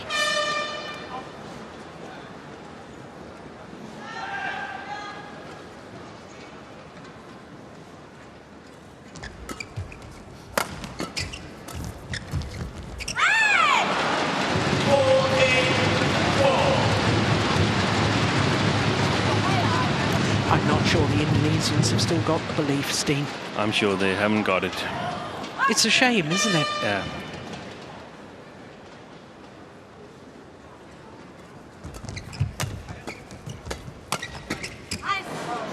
And I think, in all honesty, it's made a difference.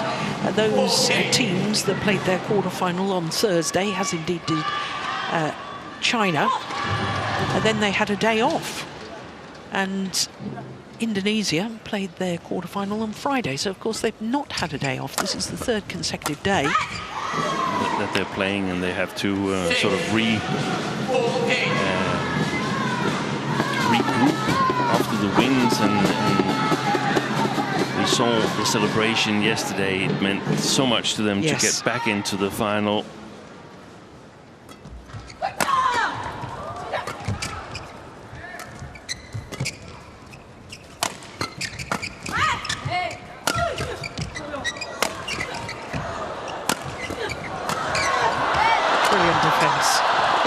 Chen. And the Indonesians ran out of patience in the end, frustrated that they couldn't put the shuttle away.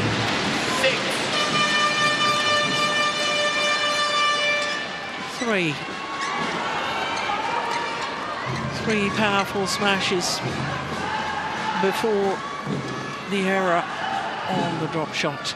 And look where she's playing it from. My goodness, that was half court. Barely half court. The Chinese defense have been super solid, very unlike yesterday where Matsuyama and Shida were able to penetrate with their great speed of movement, their rotational play, and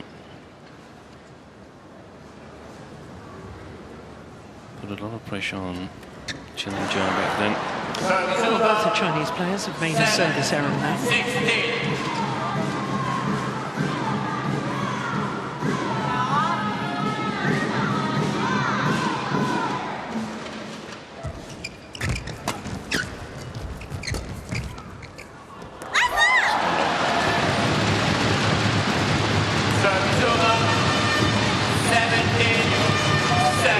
Indonesia, they've fought with everything they've got to get to the final, where China, they've all the time focused on playing the final.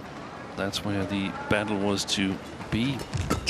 They expected it to be against Korea. No doubt about it. Well, China have won all of their ties. They're three in the group, the quarterfinal and the semi-final, without dropping a match. Yeah.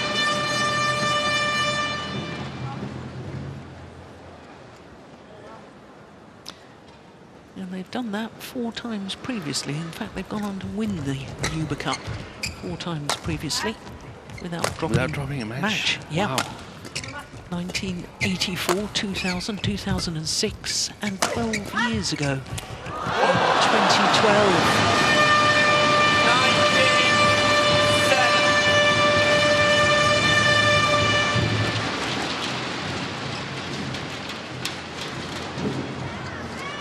It's a beautiful block from Chen.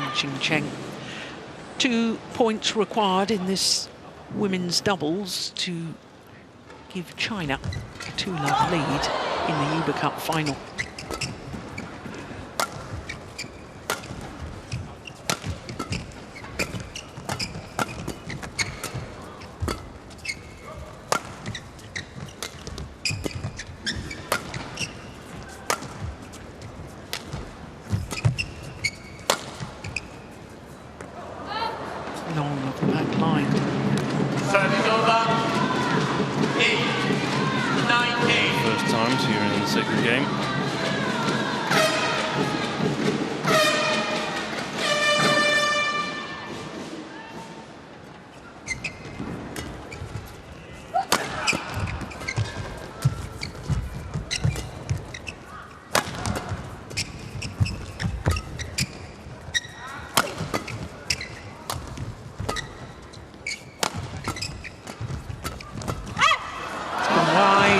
It's match point opportunities for China in this women's doubles.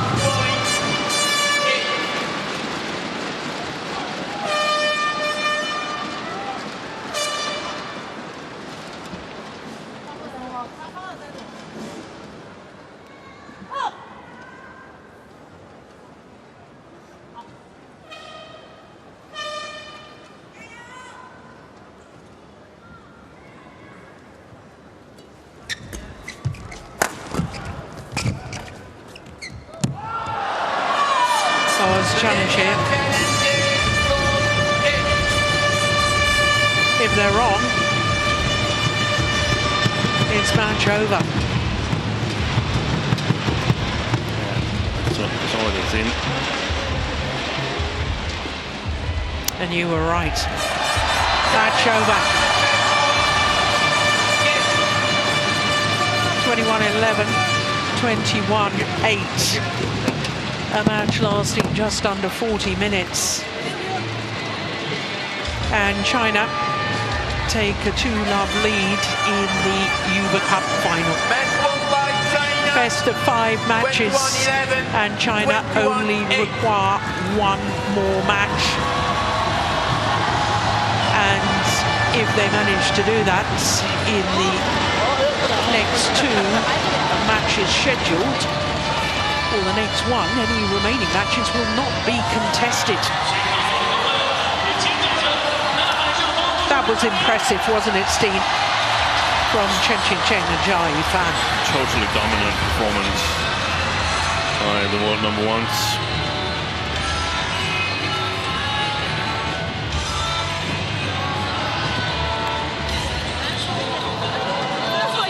Yeah. Hold up 1 finger to indicate they are #1s.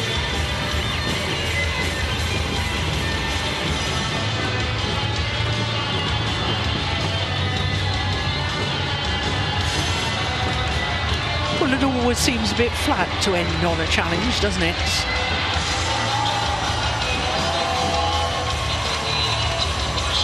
But confirmation of the score, 21-11, 21-8 in just a fraction under 40 minutes.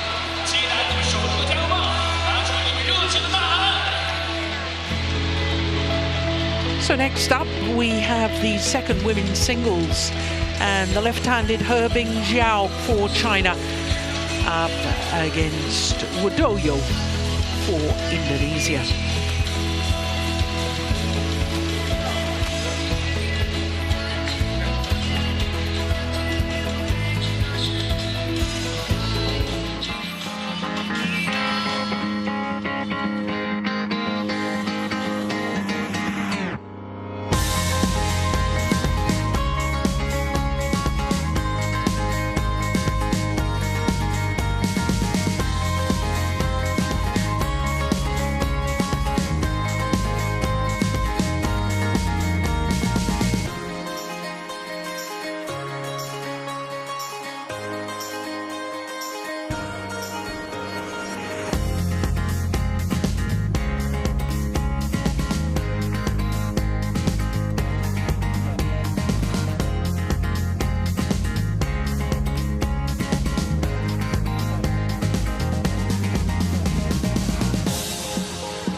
Welcome back to Chengdu, the capital of Sichuan province.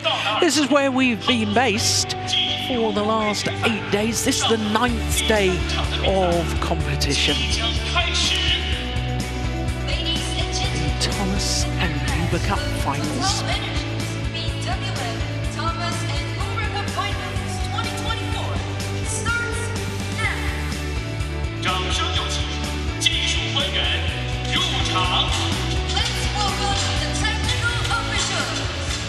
So as far as this final tie is concerned, China lead Indonesia by 2 matches to love. They need just 1 more match to regain the Uber Cup. Next up is the talented left-hander Hebing Zhao against the 18-year-old Esther Nurumi Tri Wardoyo.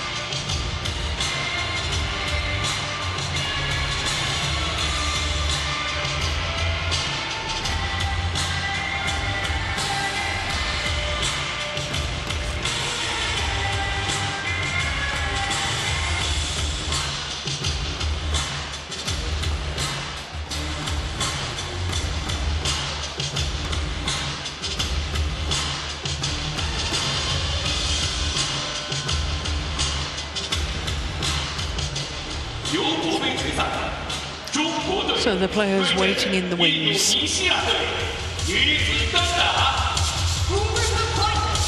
China versus Indonesia, women's singles.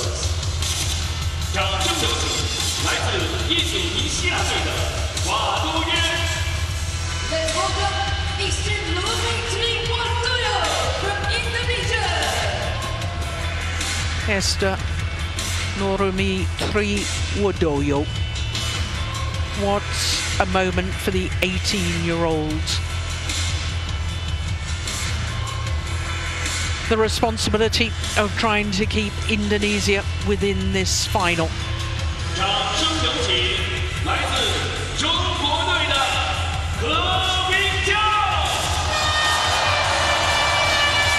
Bingjiao, two-time World Championship bronze medalist, Asian Games bronze medalist last year in Hangzhou. 3 medals from Asian Championships and 4th in the Olympic Games.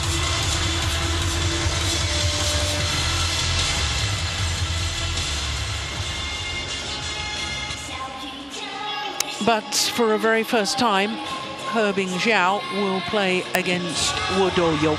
This is the first meeting between these two players. Here, black and red. Red is the call. You on the toss, what do you choose? This side. Will you serve or receive? Receive. So I think the Indonesian, did she choose Enstein? Did you hear that? Yes, I think she chose to stay on the near side here.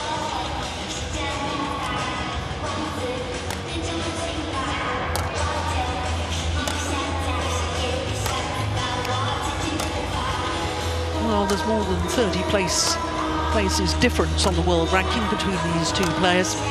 But here, Bingjiao, 27 years of age, born in Suzhou, just west of Shanghai, Jiangsu province. And currently 1 place down from her career high ranking of 5, where she spent 49 consecutive weeks.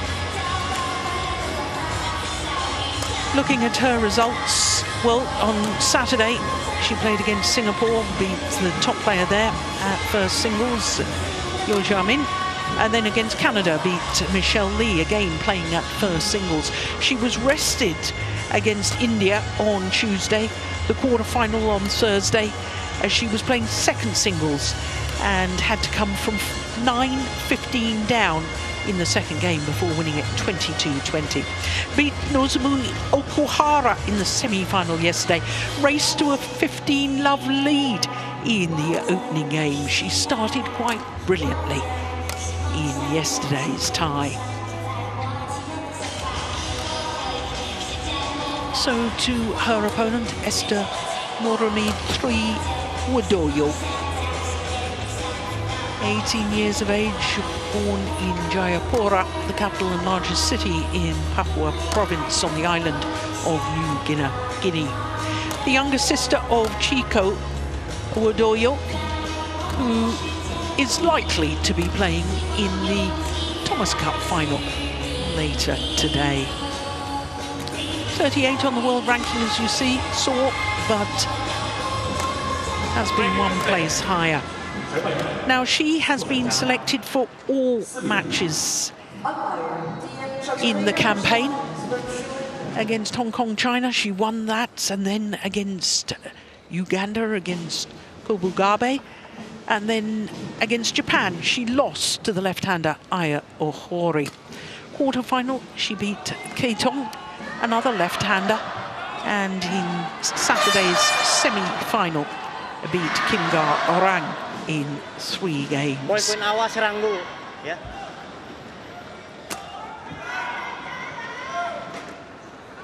Umpire for this one, Vishwanath from Sri Lanka, and Fadid Mahadil Saeed of Mauritius, the service judge.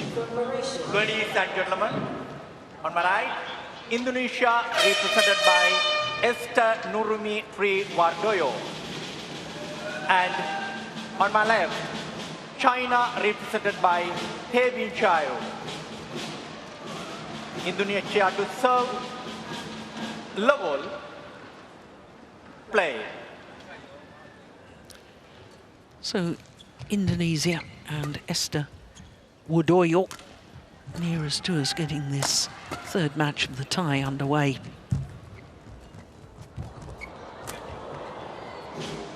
Oh, that was a lovely net play by the young Indonesian. And Steen, her opponent today, Herbing Jiao, is the third left-handed opponent that she's played this week, so she should be used to playing a lefty. Yeah, she should. That's extraordinary. There's not that many left-handers, but not in the women's singles, no. is there?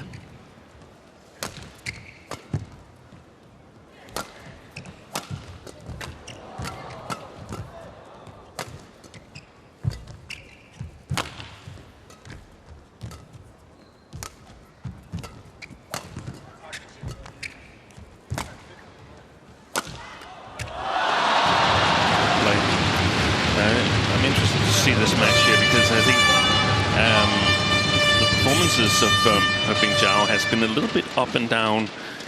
2019 against Michelle Lee, who is still, in my opinion, on the comeback trail after injury, and also playing a close game against Dane Line Christoffersen and so on. So perhaps there's some possibilities here for Wardoyo. And indeed, her brother is selected for the final in the men's team competition.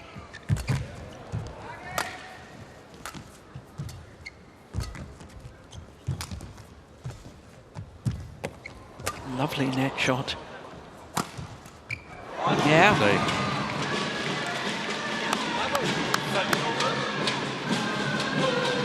Well, she won a couple of tournaments on home soil last year, did this young lady. The Indonesia International Challenger event and also the Indonesia Super 100 event.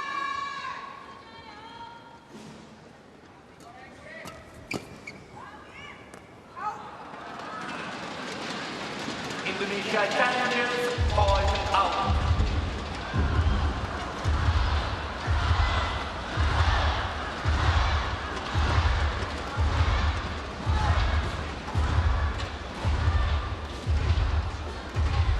Yep, was indeed out.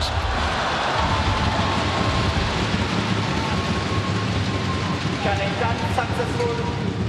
One challenge remaining. Service over. 2-all. Play.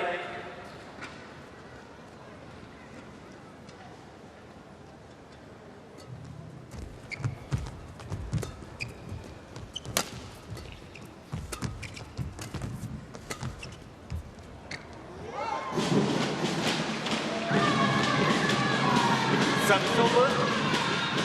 3-2.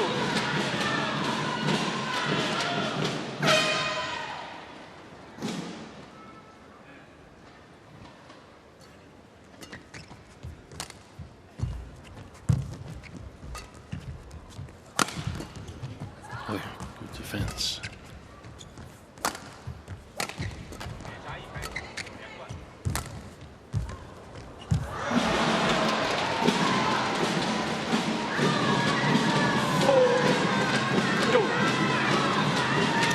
It's interesting you talking, Steen, about Herbing Jiao's form so far in this Uber Cup campaign.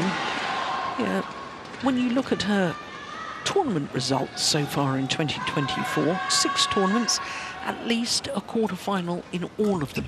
Yeah. So she's been consistently good on the tour. She has. She has. 3-4. But under pressure in terms of competition from Wang Jiyi and Han Yue in terms of Olympic qualification. I don't know if that's played on her mind.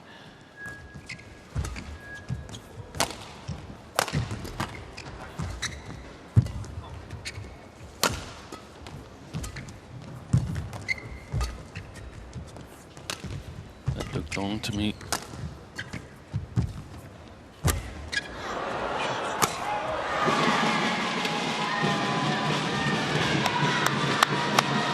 Service over.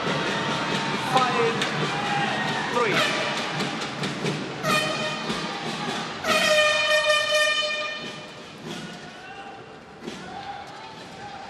Well, we saw from the previous ties the two players and who they'd played and who they'd beaten, who they'd lost to. This lady, all 5 matches, lost just 1 match, as we discussed, against Aya Ohori. But when you look at the amount of time she's been on court, Steen, oh, that's a nice one.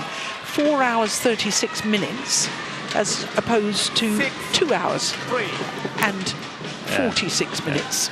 She's been a very, very important player for the Indonesian team, as Wardoyo,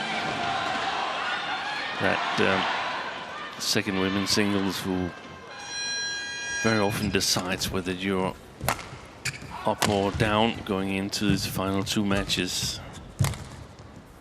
That's a lovely looking backhand from the Indonesian.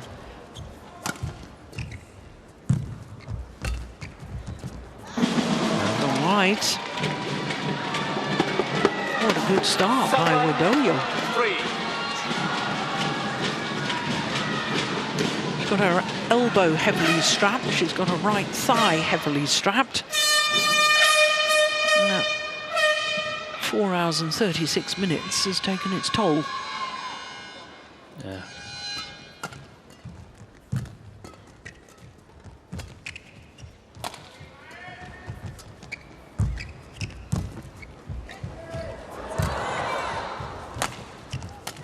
Good shot. It looks like she reads the game extremely well, Esther Wardoyo. And that's not particularly easy against Heping Zhao, who's got a lot of disguises on her shots. Well, it's the second Uber Cup campaign for Wardoyo. Played in Aarhus, the 2020 edition, postponed until. Yeah, because last.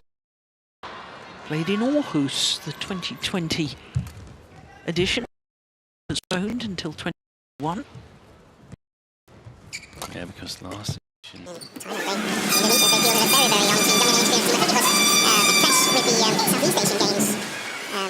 Very young team. I think the third women's singles here, Kumar, she was first women's singles back in Thailand, and Rahayu and was it? It was right Ramadhan. Wasn't selected, nor was Sugiarto and her partner. Yeah, they all went off to the Southeast Asian Games. And they still made it to the quarterfinals. That was a really good accomplishment by such a young team at that time, and it's just even better now. So I think they're building for the future, Indonesia, even though not many of the ones on that team is here this year. It's an awful start for Heping Zhao, in my opinion.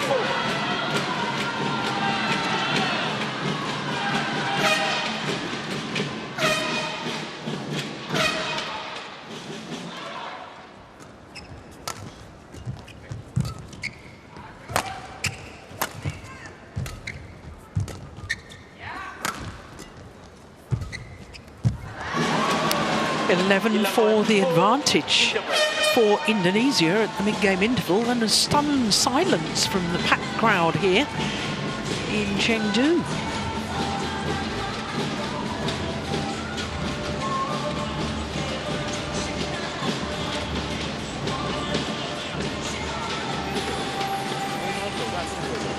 然后走完中间以后，定位它还有这个动作，不着急的。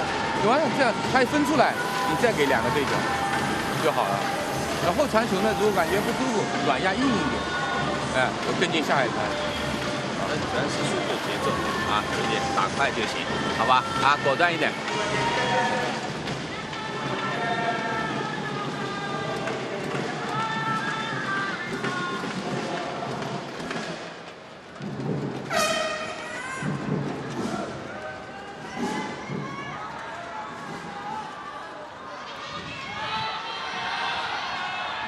Oh, what a talent this young lady is.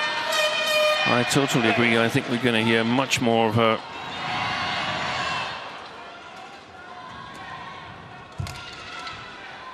Look how quickly she turned around there from that recovery shot in the backhand. And look at that tight spinning net shot.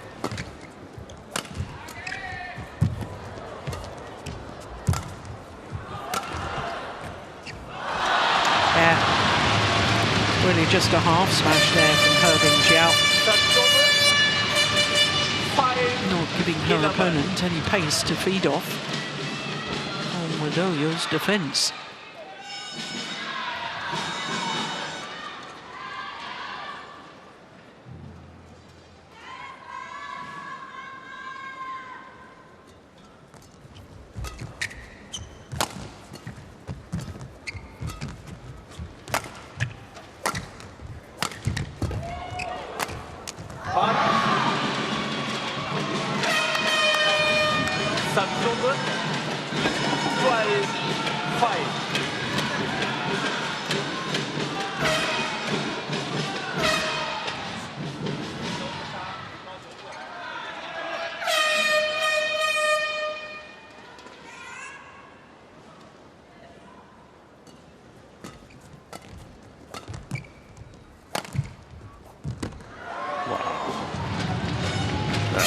Deliberate, I can tell you that.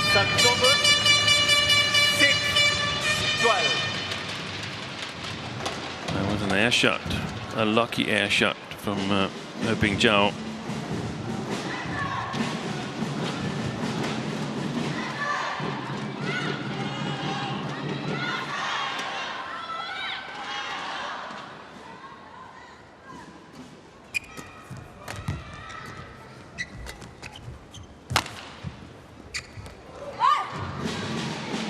Well, she's challenging that, Herbing Jiao. Challengers called in.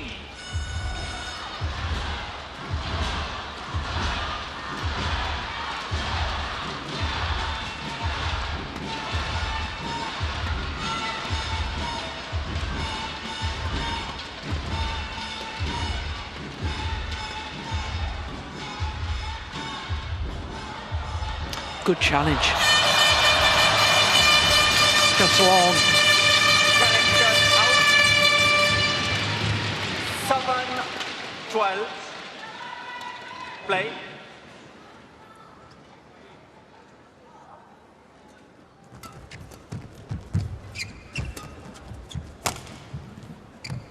That's in.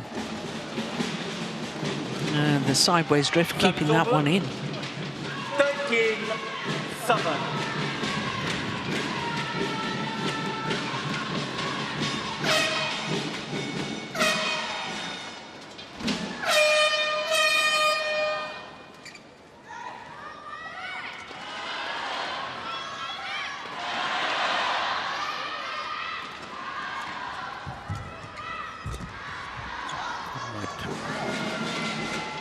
It's like she can't get up in the right pace. Herbing Jiao, she's a little bit late on too many shots.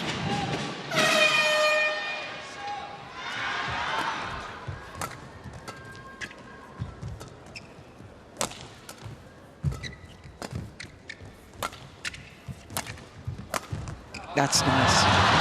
Given your last comment, do you think that's an effect of nerves, or has she maybe underestimated her opponent a little, or? I think it's more likely to be the latter. So far, this tournament has been a walk in the park for China. That's the way to do it.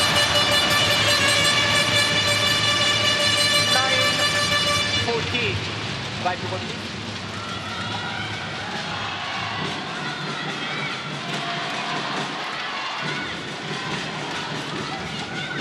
Thank you.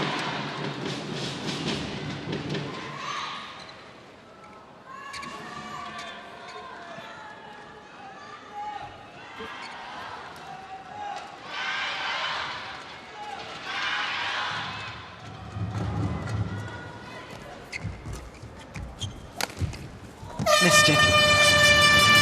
She's opening the door.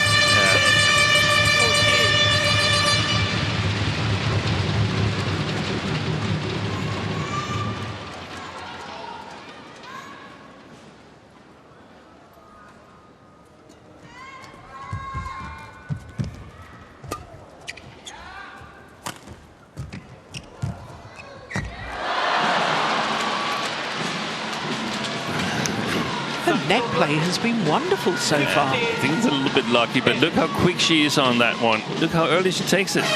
Yeah. That is magnificent. No wonder she smiles.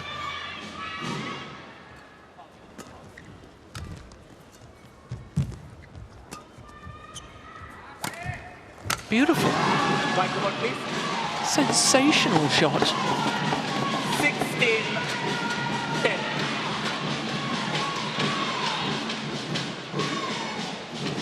Make sure that way.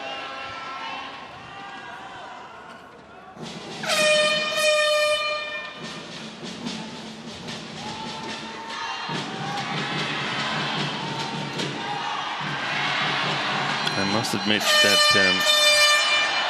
from the opening of this tie here, I've had a really tough time seeing how Indonesia could find 3 matches to win the title. I still think it's highly unlikely, but I can see now, I can see a little gap of possibility, even though they're 2-0 behind. Oh, another perfect net shot. That's just amazing from Wardoyo.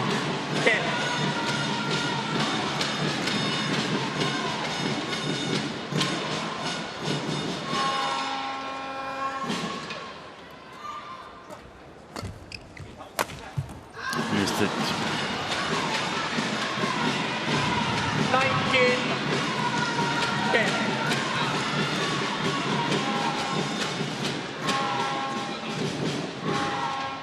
This wasn't in the script, was it, Steen? No, it wasn't.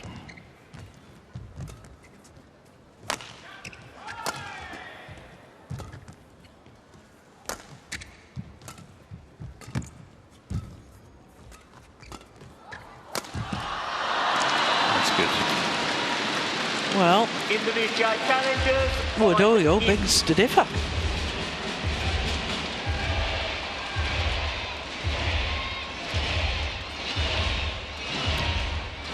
Question mark is, should she win this first game here, Wardoyo, will the amount of time spent on court come into play?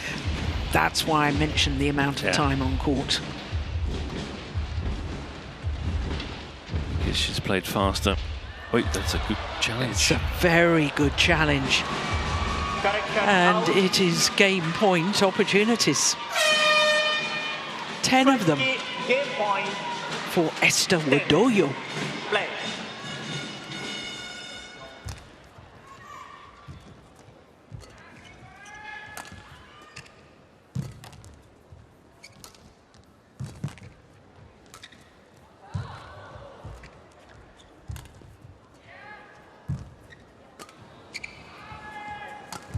Beautiful. Well, this is extraordinary because she's closed out the opening game, Esther Wardoyo, on a run of 7 straight points. 21-10, the opening game. She outplayed Peping Zhao in the first game. That's extraordinary. It is. 19 minutes in Indonesia. 1 game to the good in the second women's singles. 把你的数人就限制在中间没动了，知道吗？所以脚要兴奋起来，人再把自己激发一点。整个速度，你的威胁打出来了，给他压力了，他才会有失误。所以你只是喂进去这些球，等于还是不够，明白吗？啊，增加自己的威胁就行。在前半场的时候，他软枪。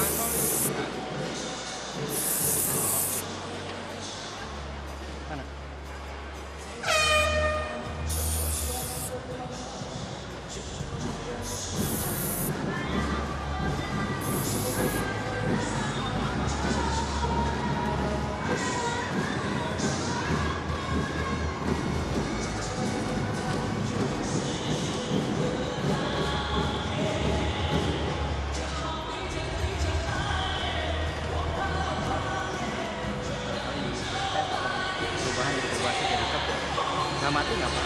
dia kan diganggu, jangan nembak terus, ya. Kalau buat kamu kan kadang-kadang udah berubah tuh, tapi kalau nembak boleh. Ya, terus kali kalau buat itu oke, nanti mungkin bagus. Main udah bagus ya, oke, ya, tetap fokus.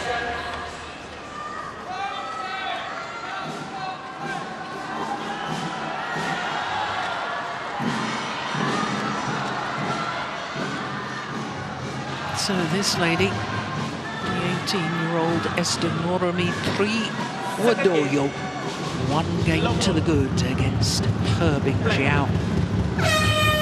21-10 that opening game.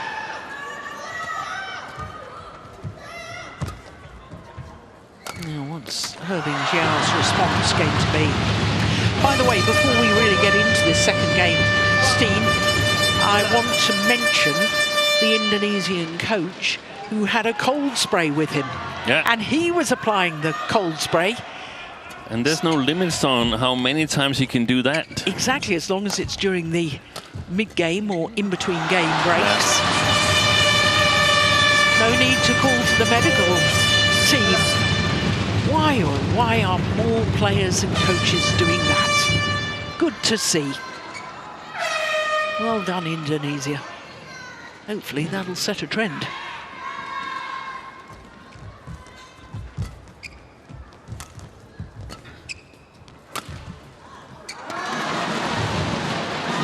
Just wide.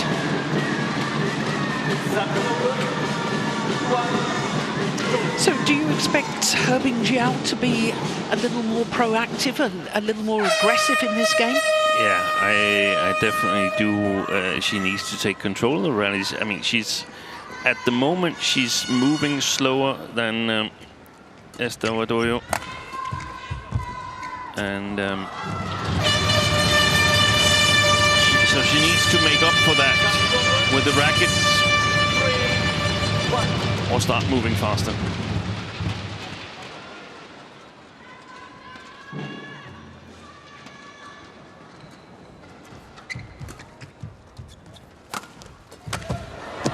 Look how quick she's forward there. It's amazing. That is not very often we see a female player hit a cross smash and then be... Look at this. I know it was a little bit high, but she was there. Yeah. Incredible follow-up. Thank you.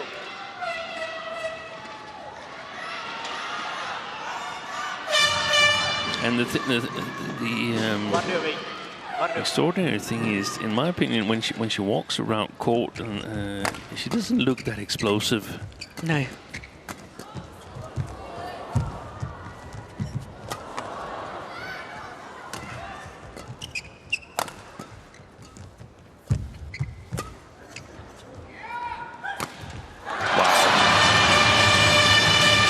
In the left side of my chair there, and she hit it to the right side. Unfortunately for Indonesia, in the net. But there was a really, really good disguise on, as far as I'm concerned.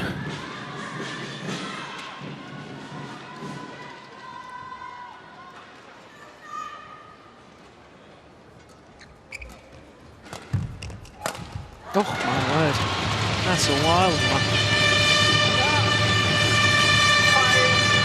That was on the purple carpet, I think. And the start that Herbing Jiao needed.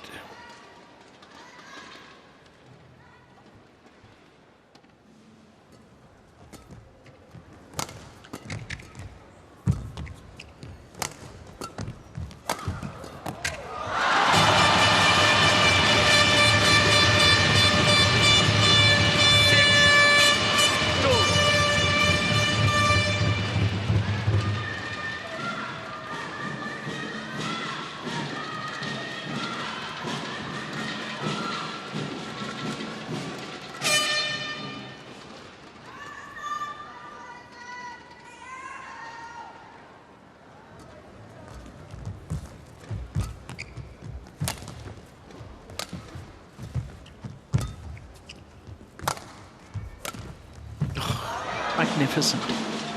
That is sensational. The skill level of Wardoyo for an 18-year-old is extraordinary. And here, He Bingjiao thinks she's got a lot of time, but she hasn't. That's a really quick shot, that one.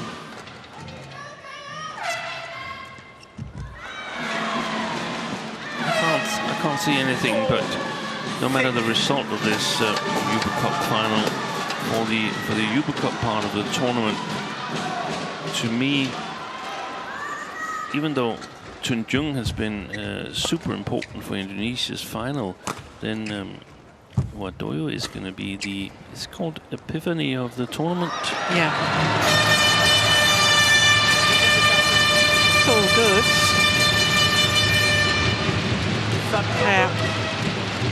I'm not sure that she's totally aware of the sideways drift.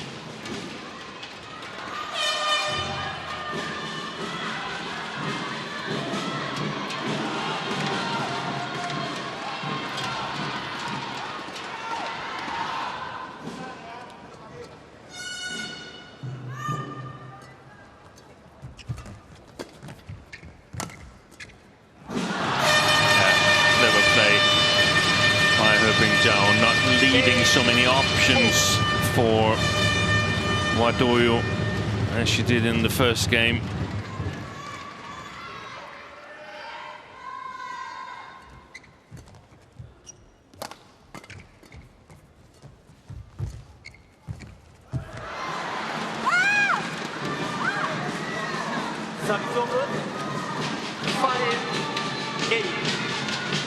That to me was nerves from He Bingjiao.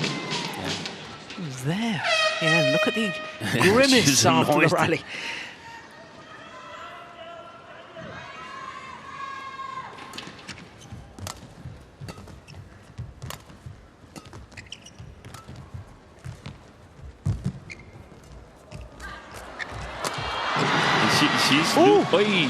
Oh my goodness, what on earth happened?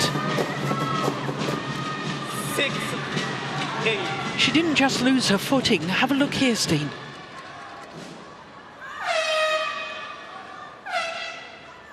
Oh, we couldn't see it. No, but I think it was perhaps in that moment that really didn't look good. Because it wasn't a rolled angle. Yeah, that was in. Right to take it.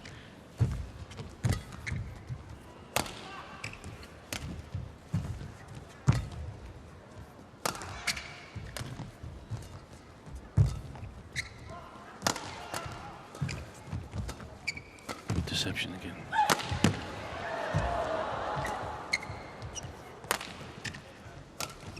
Missed it.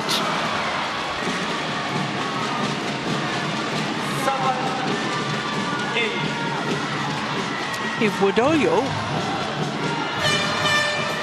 were to win a couple more rallies and go back into the lead, I think a little bit of panic might set into He Bingjiao. I totally agree. I think she could lose her Olympic spot in this match here. What, that China will select one of the other two? That's a possibility. Wang Jiyi hasn't played a lot here, and she won the Asia Championships. Yeah. For a second time. Yeah. Back level. From a 4-8 deficit.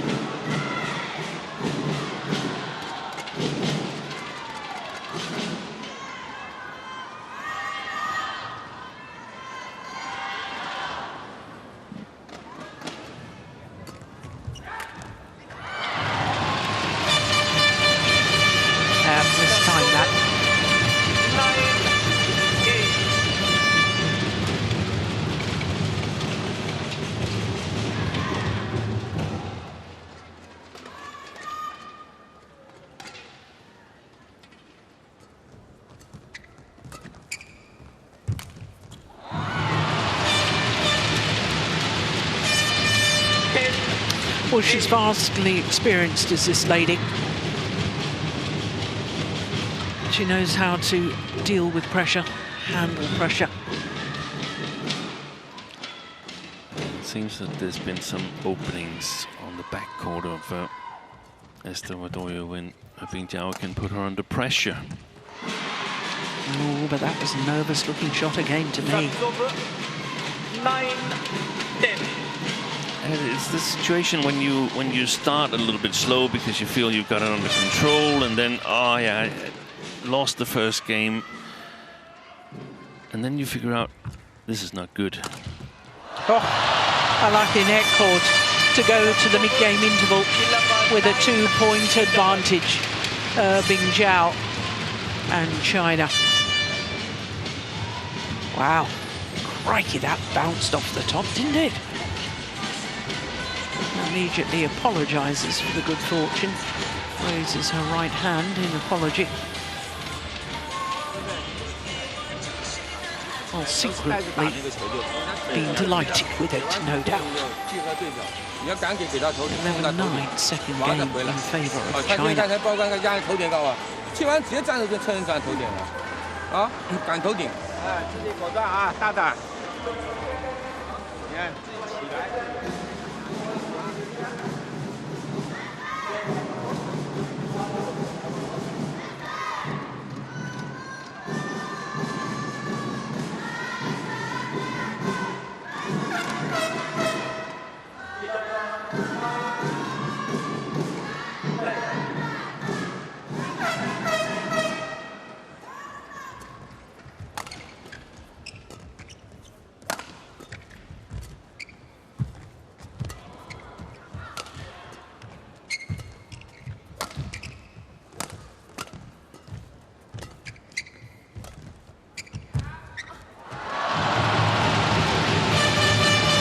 The body language of Wardoyo after that rally.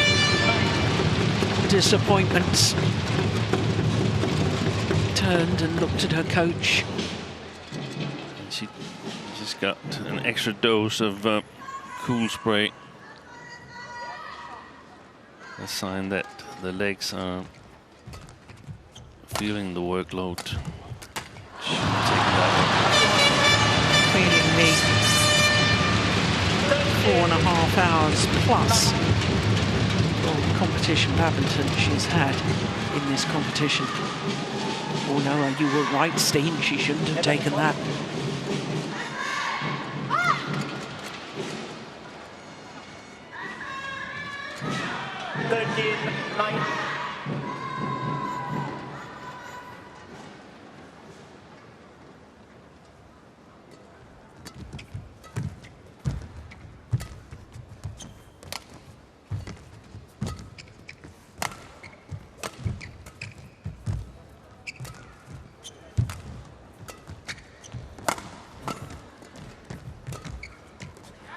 Keeping Wardoyo to the back of the court in the early stages of that rally.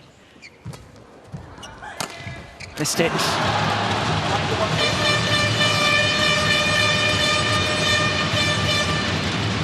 There's so many good things from that little deception there. From an Indonesian perspective, then she overdoes the smash. But it's also a symptom that you start overdoing some of your shots, that perhaps the stamina or the power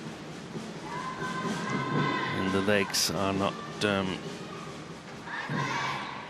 sufficient to finish on the high level that she's played so far.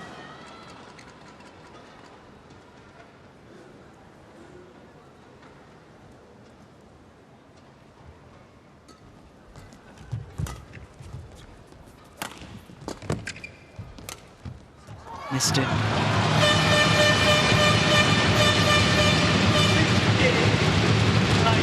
Five straight points for Bing Zhao.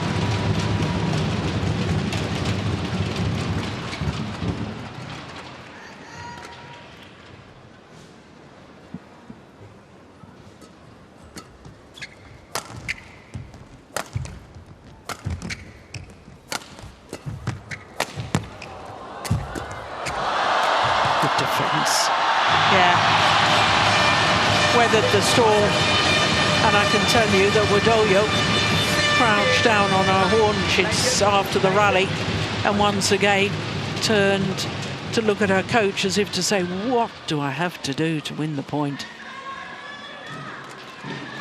Thank you. 6 straight points now for this lady.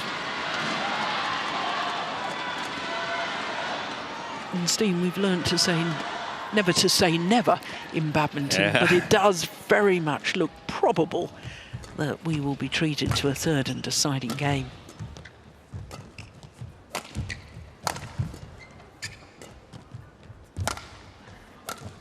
And she's become more alert, Bing Zhao as well. Oh yes, good play. Landed in, clearly in. 7 straight points. 17-9.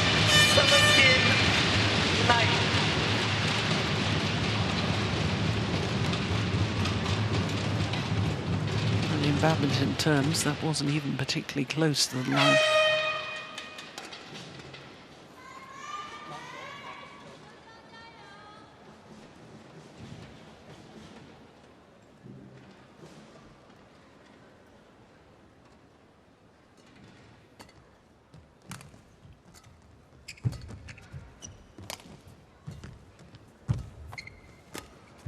Short.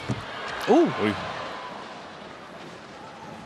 I think he got her in the shoulder, thankfully, rather than in the face. I'm not sure we'll be able to...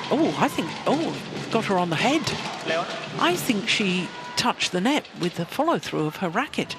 Bing Zhao lost the point anyway, so... Yeah, she's got enough punishment with that headshot there.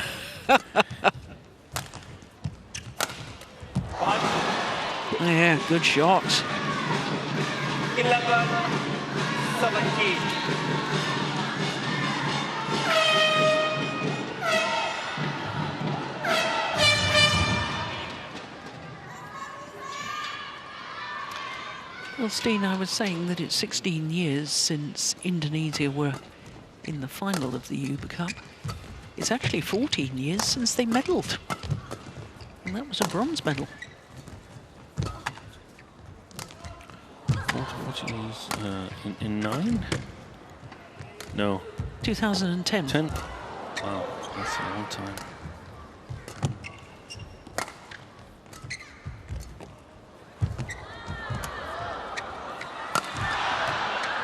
Good defence. Look at Wardoyo. Bend double again. 17. She is feeling the pace of this.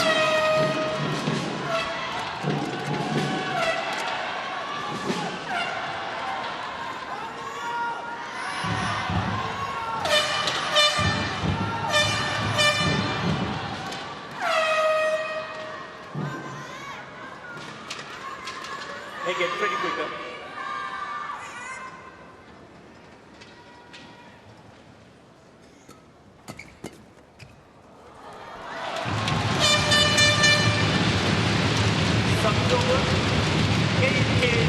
Three points away from a third and deciding game in the third match of the tie.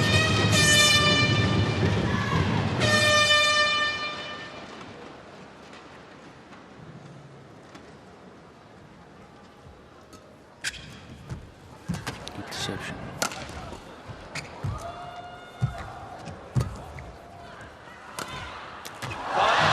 Nice.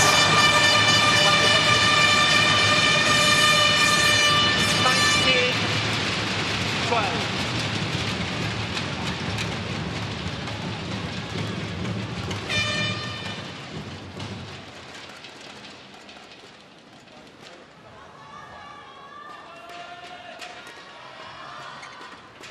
Thank you.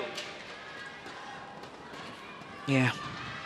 Body language there is screaming that she is feeling the pace of this.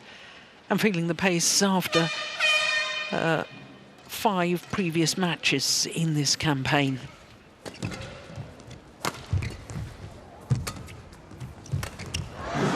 Nice. Service over. 13-19.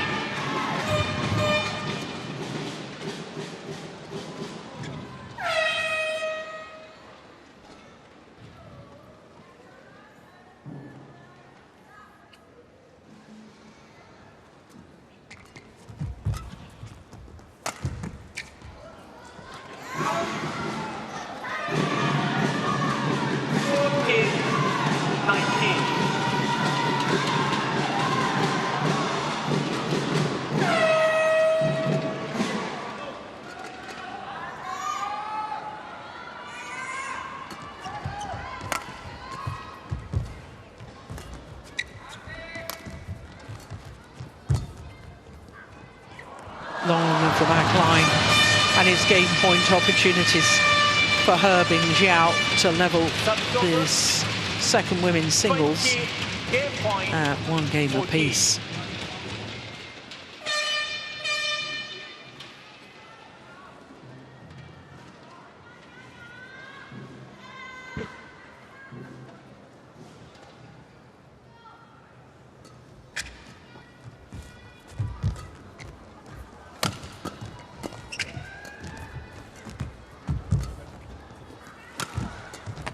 Nice block. Oh, that's beautiful. She's got a whole repertoire of shots, isn't she? Wardoyo. She has, and coming around there with the scissor movement almost in the forehand. That's not often we see that.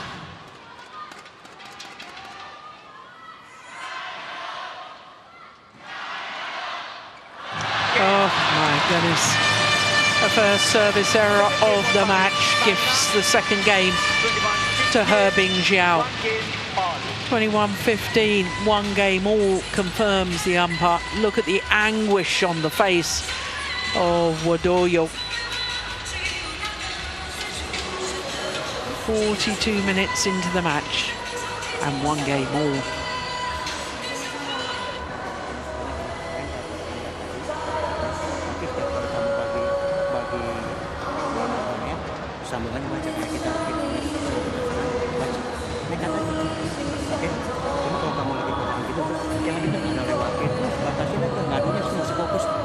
Siap ya, kalau dia ganti kamu keluarin dia.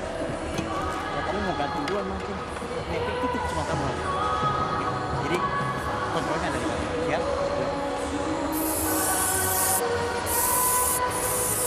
然后再起来回去弧度。这边有他要抓你，你要抓一下，我正合控制没问题。结合你这边正好侧风，弧度推起来，好吧？假他从边出来。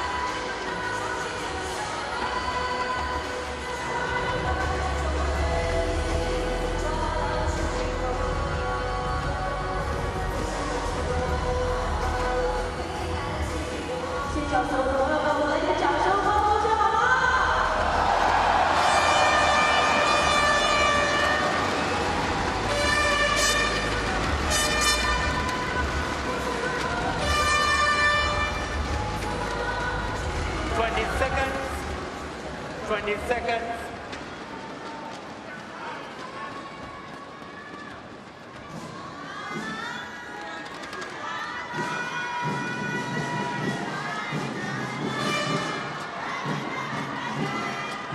Final game.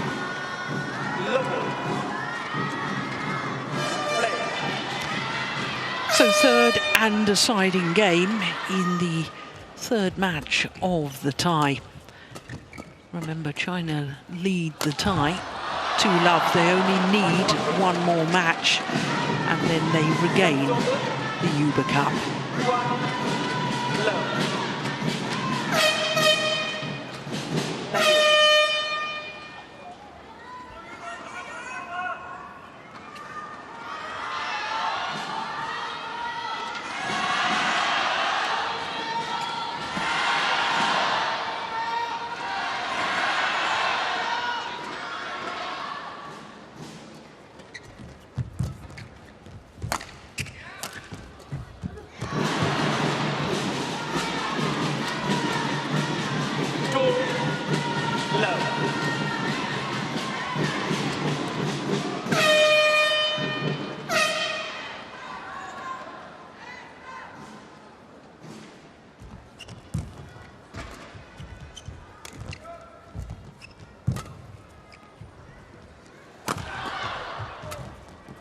Oh, that's a super shot. What great disguise on that push. Yeah, watch the racket head as she comes forward and plays that shot suddenly. Just turning the racket head to keep it straight.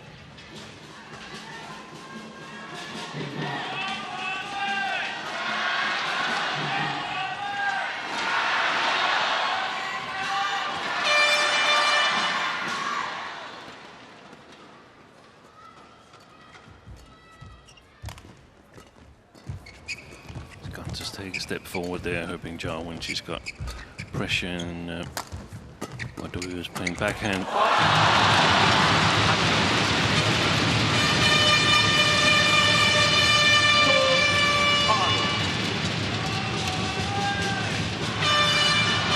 Thank you. Like it, thank you.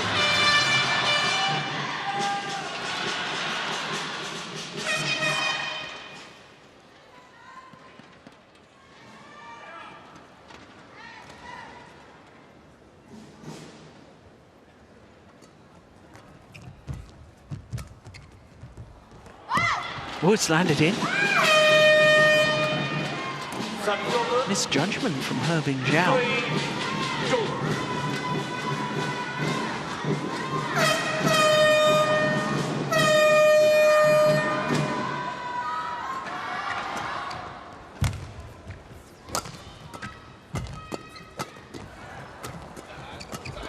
My goodness, what defense.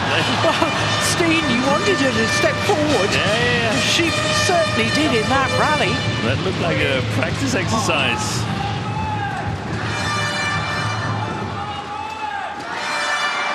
Brilliant badminton.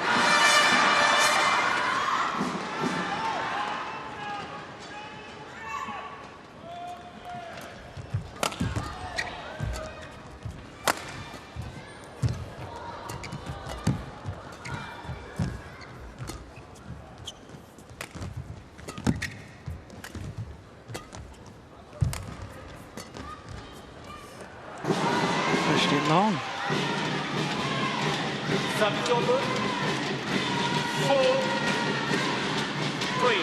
Well, one thing I'm certain of, Steen, this young lady from Indonesia has the talent to become a star of the future.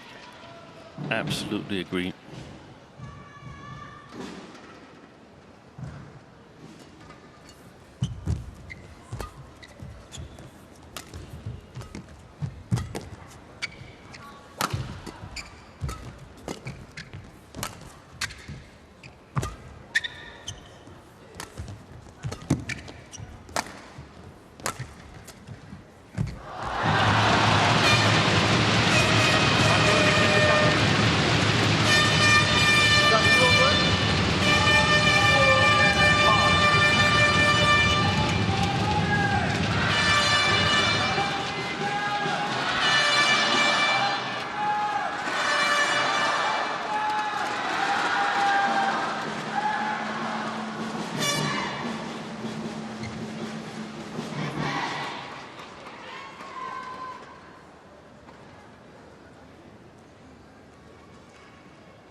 Super.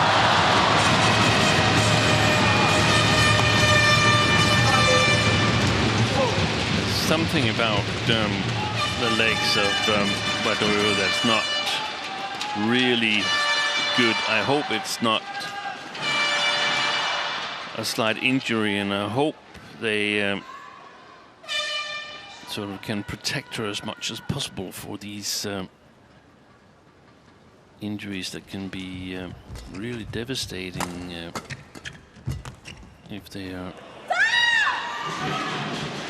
consistent and long in the years where you need to develop as a player.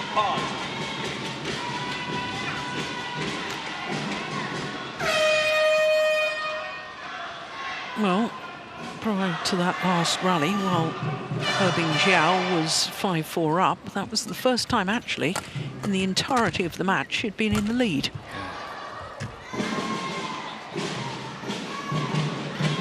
Because she was trailing the whole way through the opening game. And once a game down, that takes priority of any advantage scorer in the second game.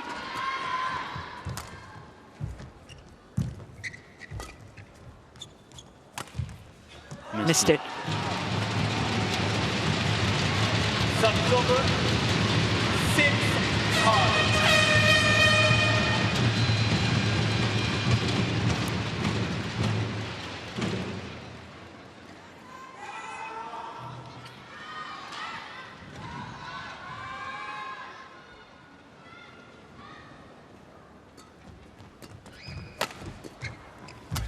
Lovely play again. There was that disguised straight push.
I have to say, the maturity of Wardoyo, Steen, you know, when you're playing against a player that's ranked in the top 6 in the world, you know, you lose the second game, and it would be awfully easy just to sort of think...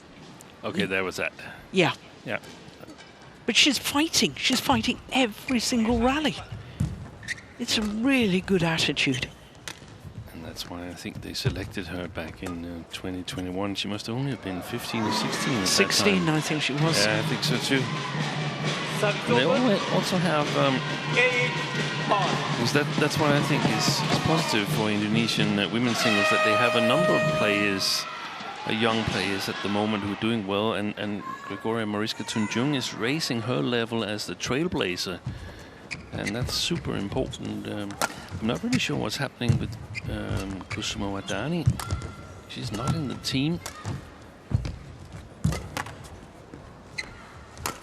And it's been a while since we've really heard from her.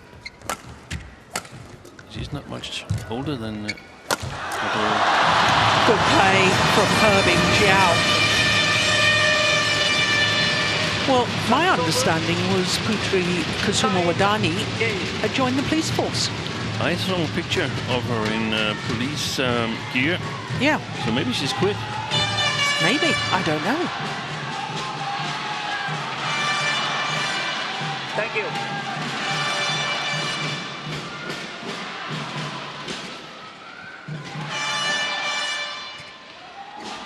Just get the feeling that was an important point.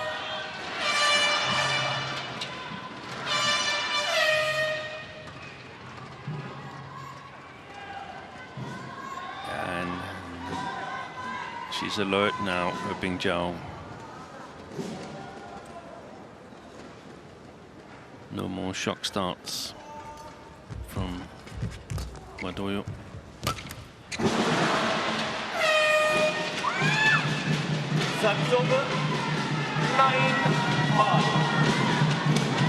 Well, she hasn't actually won a title in an individual competition, Herbing Jiao, since the French Open of 2022. She's always been there or thereabouts. She's a very consistent player.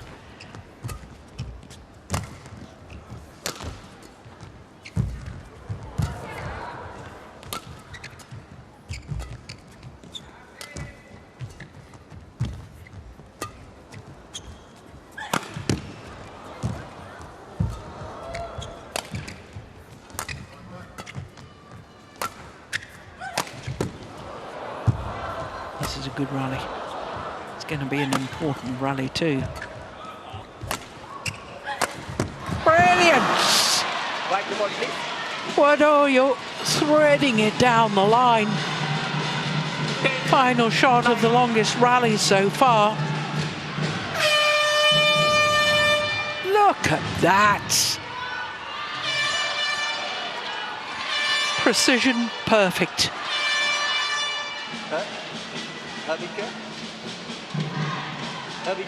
Go that way. Go that way.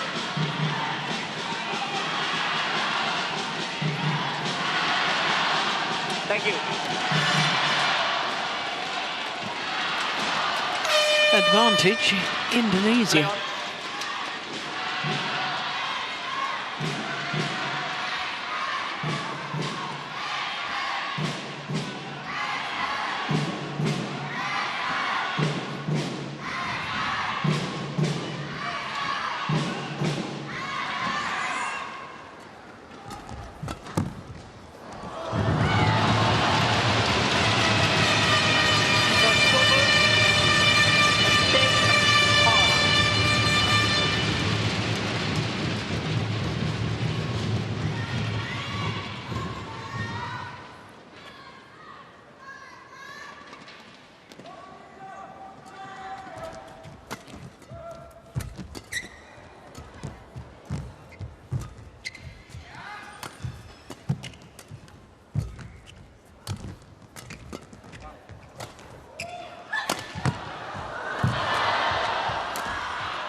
Oh, that's a fabulous smash from Herbing Jiao. And it is she and China who have the advantage at the change of ends here in the deciding game.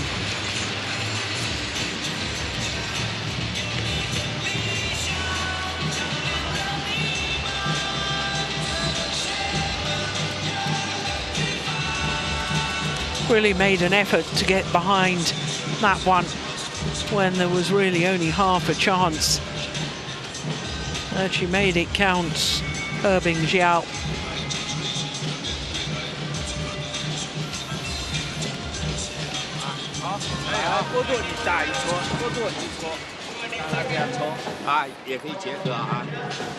看着站位看住的，还有侧身的时候你乱就给你给对手啊。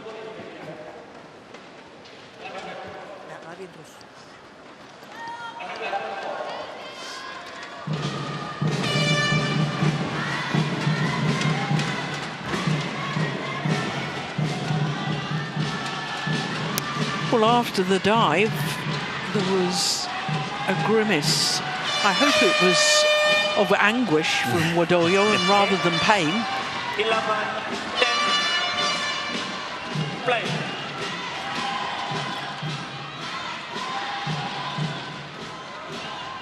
(11-10), deciding game. Indonesia must win this to keep the final tie alive.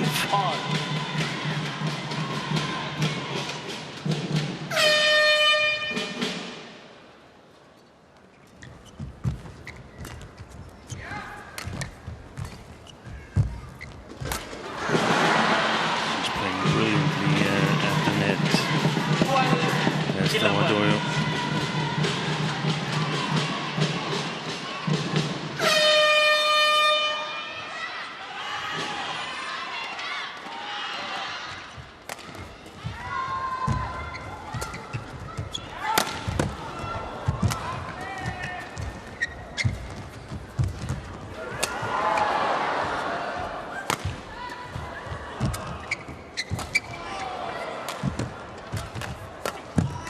Oh my goodness. Making Herbing Jiao twist and turn. 11.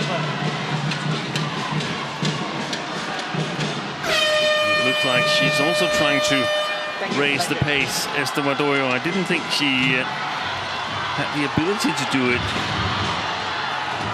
I guess if you're 8 points away from winning a match in the World Championship final, you can find a little bit of extra resources. Absolutely.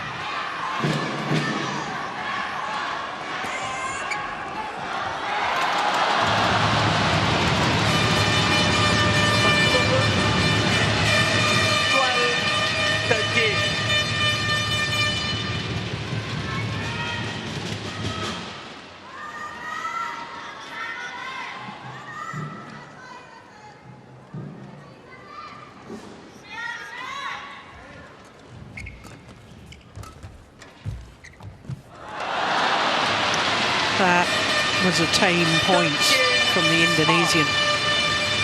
Didn't make Herbing Jiao work for that.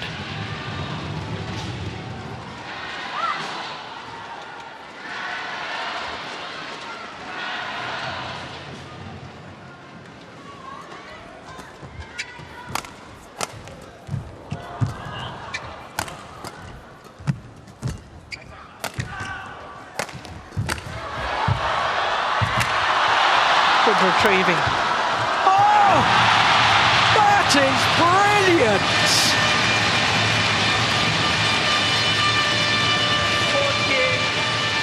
Wonderful touch from Herbing Zhao. Take a look at this final block. Gosh, she was pushed and pulled all over the court. Look at that.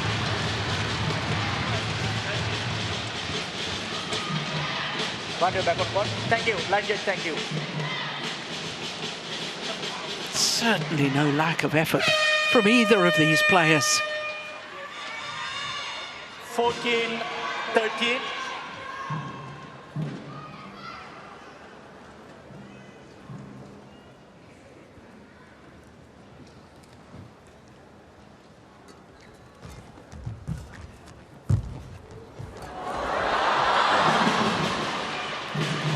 Service over.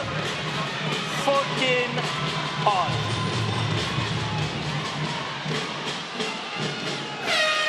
Net court again. She's made a couple of errors, but she's also made a lot of shots that had really big impact.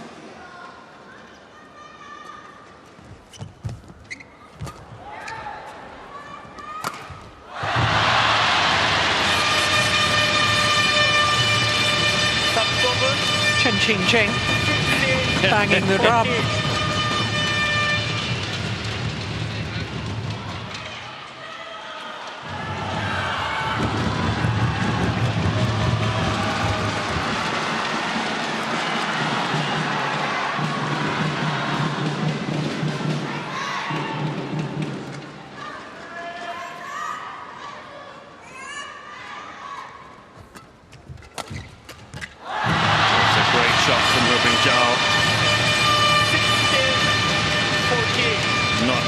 Giving the sideways drift and the way she had to move to get around that one.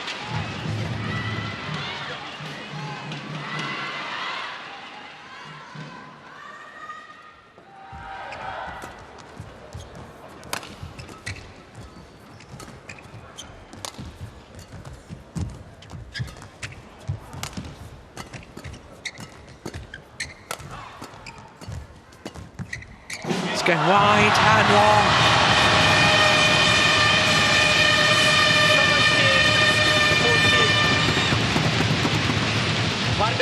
Wardoyo, play on.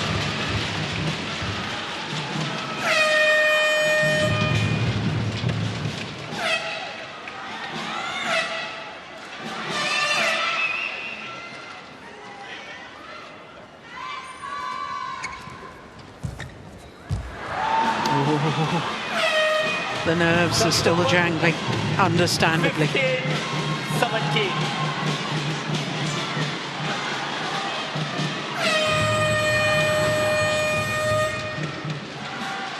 Back on the court.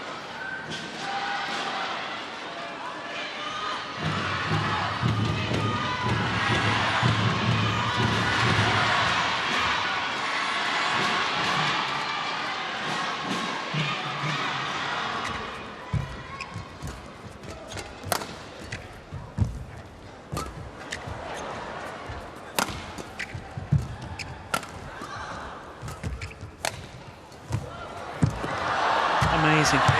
Yeah. Herbing Zhao was alert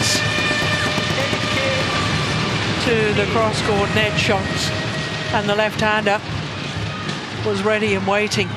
There it was.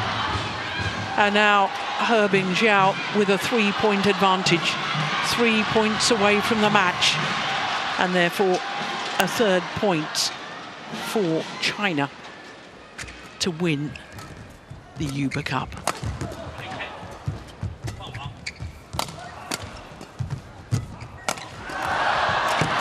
I don't believe it. Oh, that went over. That is extraordinary. What drama in the closing stages of this 2nd women's singles.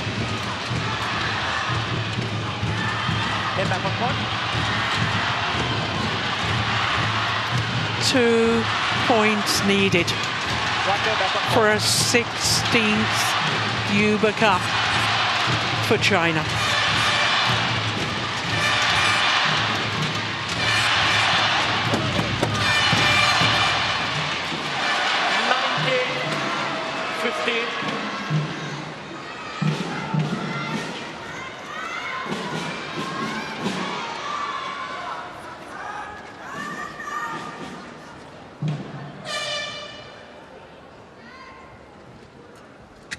Oh my goodness, the service error. Would you believe it? China challenges. Well, she's challenging. I think it probably got deflected too much by the net for it to have landed in which case it will be her first service error of this match. Here we go. Clearly short. Challenge unsuccessful. One challenge remaining. Service over. 16-19. Play.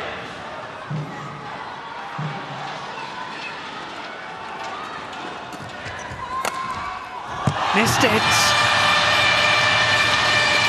Match points and Uber Cup points for China. 20 match points. The ultimate prize 60. awaits the winner.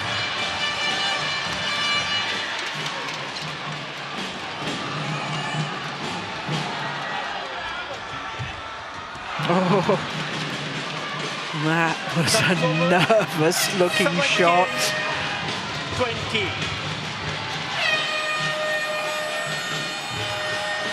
Three more opportunities for her Bingjiao.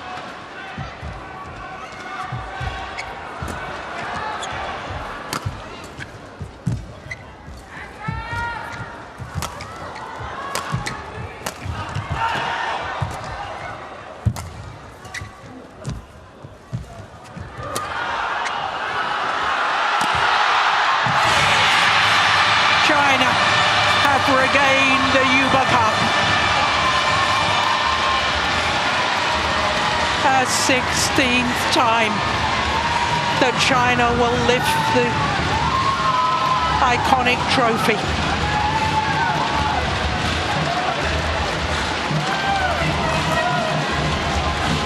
Well, teammates rushing on. He Bingjiao emerges to shake hands with her opponent. Let's spare a thought for Esther Wardoyo, because quite frankly, throughout this campaign, she has been brilliant. 21-17 in the deciding game in a match lasting an hour and 9 minutes. Well, the celebrations begin for China. Someone lost a shoe in the victory dance. Oh, Chen.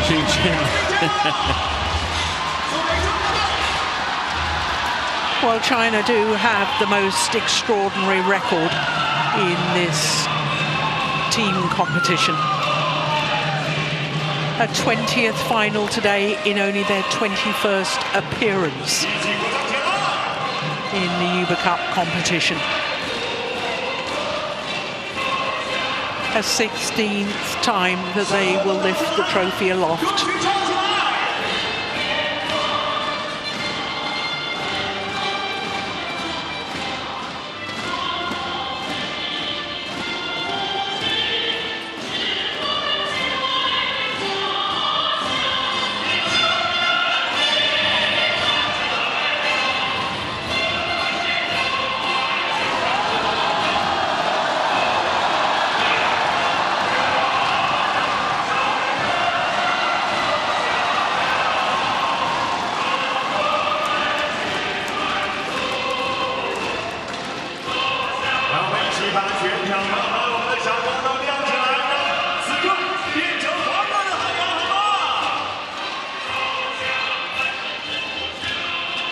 This is the final rally. the moment of victory.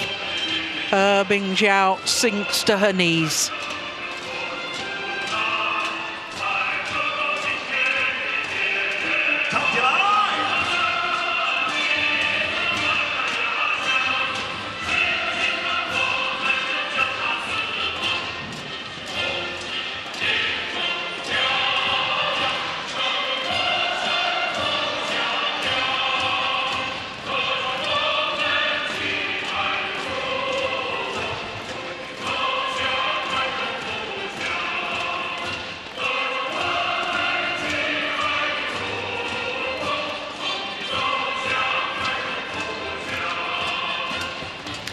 Steen, for a 5th time in the history of the Uber Cup, her team has won without dropping a single match throughout the whole tournament. Confirmation of the score: 10-21, 21-15, 21-17 in the deciding game. And all 5 times that the Uber Cup final and whole tournament has been won without dropping a match. It's been won by China. This is how they did it here in 2024. Chen Yufei, the Olympic champion, was quite simply on fire today. And then Chen Qingcheng and Jia Yifan were always the favourites against the Indonesians Ramadhan and Sugiarto, because whilst they were a former pair, they haven't played together in recent times. What a wonderful performance by Esther Wardoyo, pushing He Bingjiao, the world number 6, the full distance. But it wasn't to be. And China are the Uber Cup champions once again.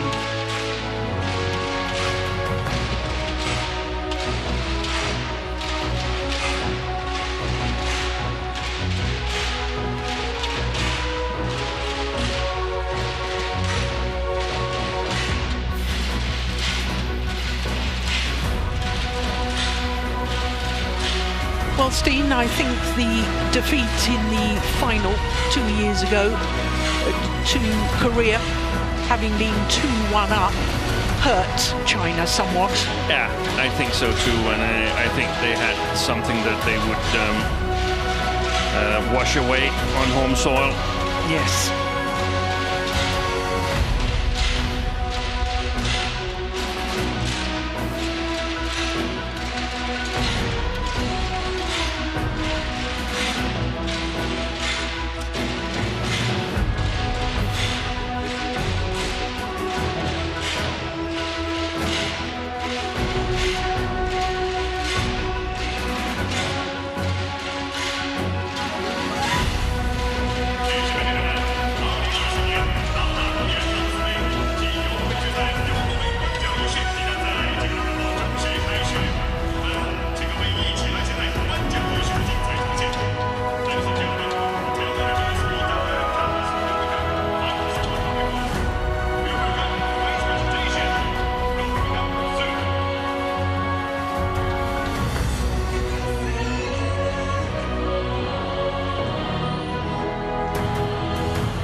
the teams waiting in the wings to come on for the prize presentation. The bronze medalists, Korea, along with Japan, also bronze medalists. All of them seem in remarkably good spirits.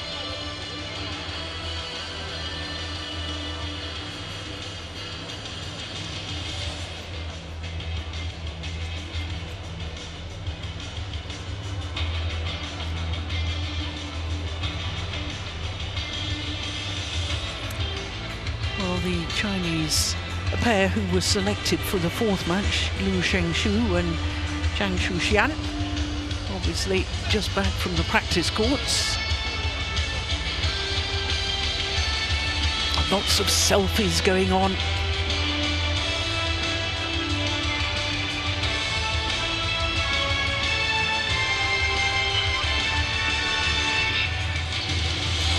I can tell you someone has always lost her tracksuit and has to borrow one from the officials. Always one.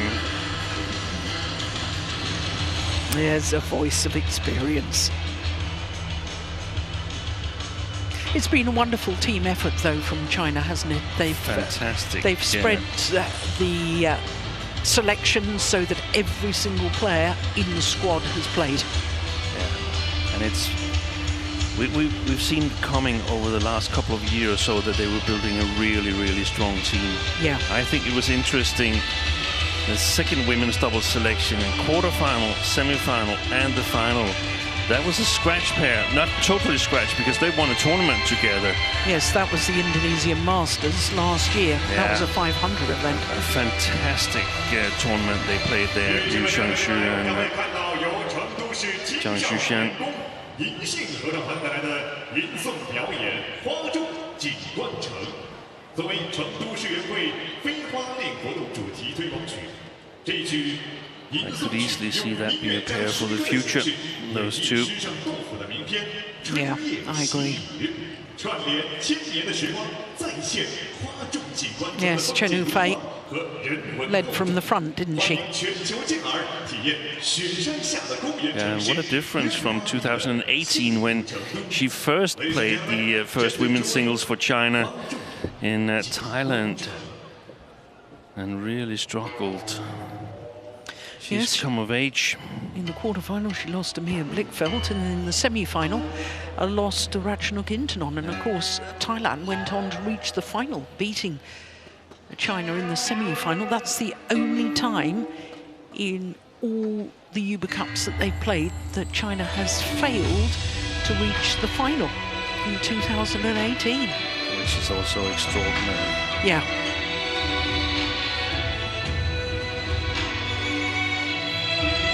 Well, what a time Indonesia have had. They too have really come of age, haven't they? Yeah, they are the story of the tournament, in my opinion. Absolutely.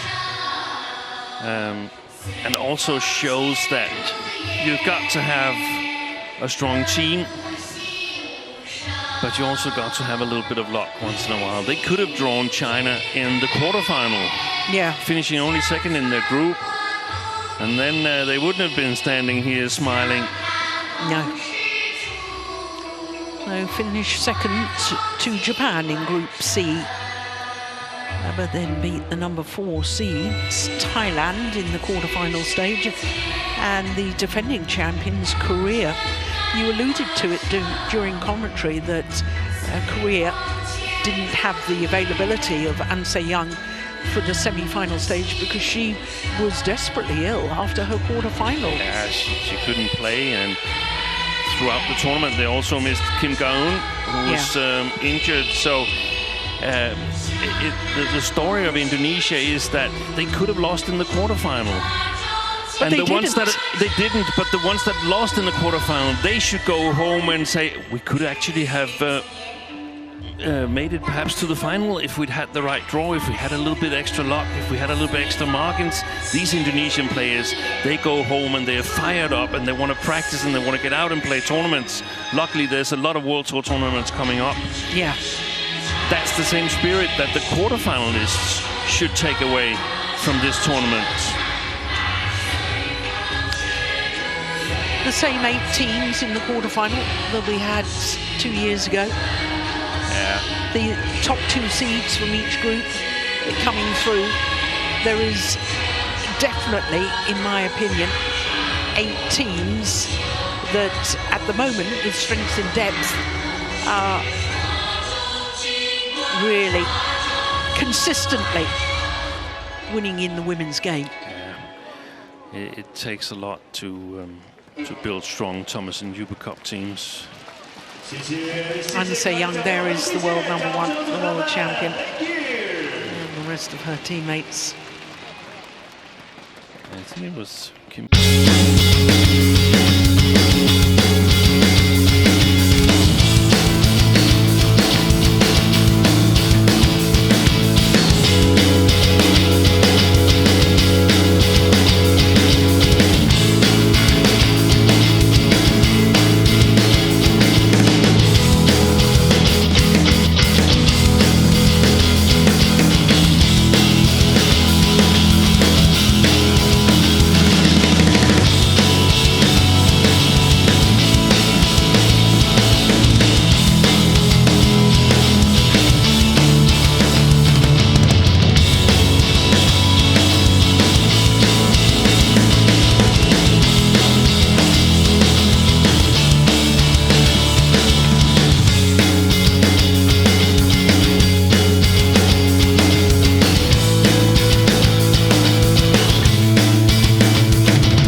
Onto the podium with them. I'm sure there's going to be some selfies.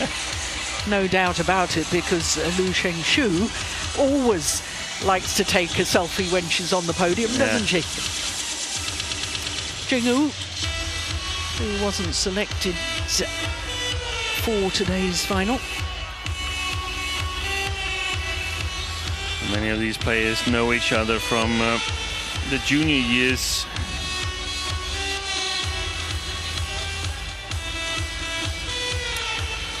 There's Han Yue, who was due to play the 5th and final match.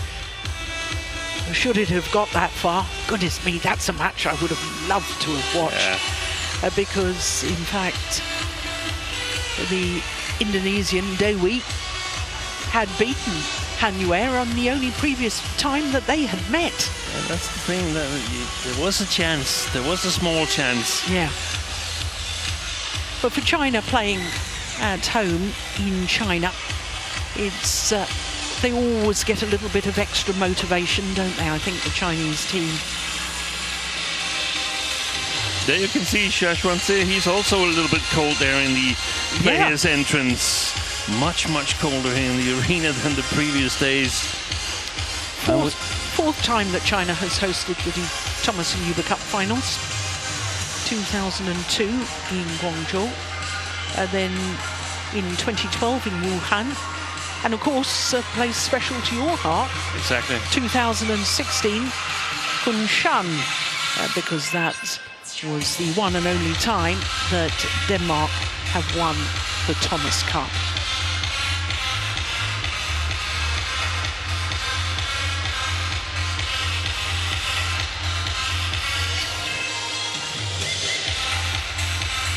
One of the things that I've also noticed here on a little bit more sad note is that a number of the star players have either missed or fallen out during the tournament. Tai Su Ying carrying a knee injury, so couldn't help Chinese Taipei to another medal. An Se-young falling ill in the quarterfinal, very crucial for Korea. And also Akane Yamaguchi, who wasn't selected for the last 2 matches. In fact, she only played twice, didn't she? Yeah. Against Hong Kong, China, and then lost to Tunjung, who we saw in today's final. Exactly. When playing against Indonesia. It just means that even though you have the team or you have the strong players, it's not always enough. You also have to have the full team, the backup squads that can come in and make an impact when some of the stars fall out. But that's the whole definition of Thomas and the Uber Cup, is that it's supposed to be a test of strength of the overall team, yes. Not just the best players. It's supposed to, you know, that's why we have the best of 5 matches, so that we have 3 singles and 2 doubles. It's to test the overall capabilities, strength and depth of the nation. Exactly. And we saw on the last edition, we saw Korea win with few stars hitting exactly the day.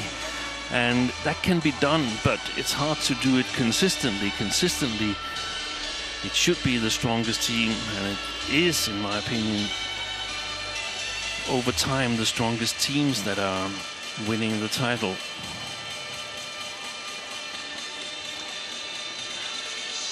Well, China have obviously dominated this particular competition. 16th time they lift the trophy.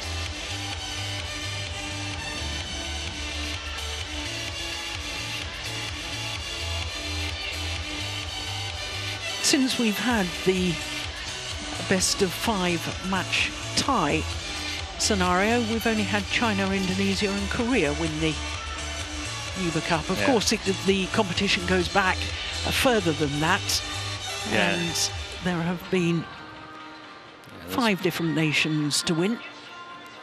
USA have won it. Japan, what am I talking about? Japan won in 2018. Yeah. So, yep, the only other country, the US of A. Yeah. That's maybe a bit of a surprise to some people. United States of America won the first 3 Uber Cups, and since then it was a different format then, and ever since China and Korea joined the competition, they have been some of the dominant nations. Yes, they both first entered the Thomas and Uber Cup competitions in 1984.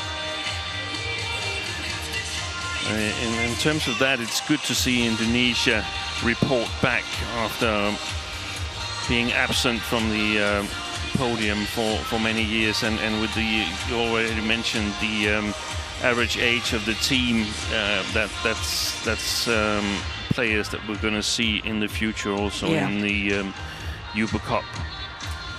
Yeah, and the singles players, the average age, the 4 of them, is 20 years of age. That's remarkable, isn't it, to get through to the final of the Uber Cup. Thailand perhaps in front of a small generation change, as I see it, but also with some talent underneath the players, someone who can take over. We have same age group as the Korean twins. We have Kunavut Vitisan's little sister, Saron Vitisan, also a very talented player. So one of the interesting things is to see what can Europe produce. That's been a little bit ominous in my opinion. That it's been, I don't recall exactly when Europe won a medal. Denmark, it's many years ago. That was back in 2004. That's right, in Jakarta, a bronze medal. Lost out to Korea in the semi-final, 3-2. And we had a tie point in the women's doubles. I can tell you that was a tough loss. Yeah. Netherlands was in the final. That's right. Once. I think they're the most recent European team to reach the final. 2006 in Japan. Lost out to China in the final. Also, Germany were in the semi-final that year as well. Yeah.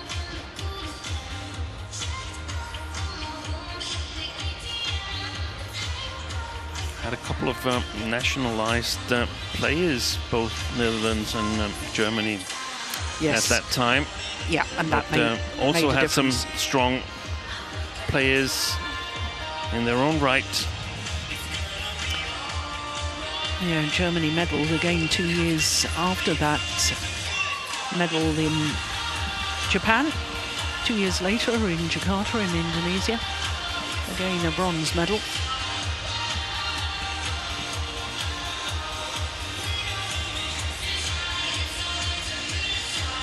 So, I know that you were talking yesterday evening about you'd done an all-stars team from all nations who you would pick for a Thomas Cup all-stars team. Yeah, for a Thomas Cup.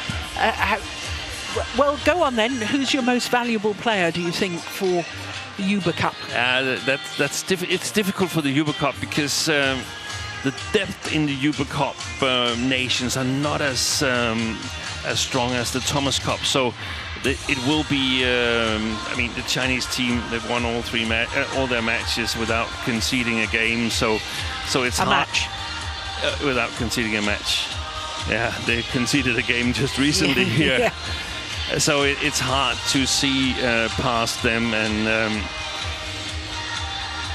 it's got to be Chen Yufei. But if we take from the rest of the nations, then I think Indonesia, Gregoria Mariska Tunjung, the way she led her team, that was extraordinary.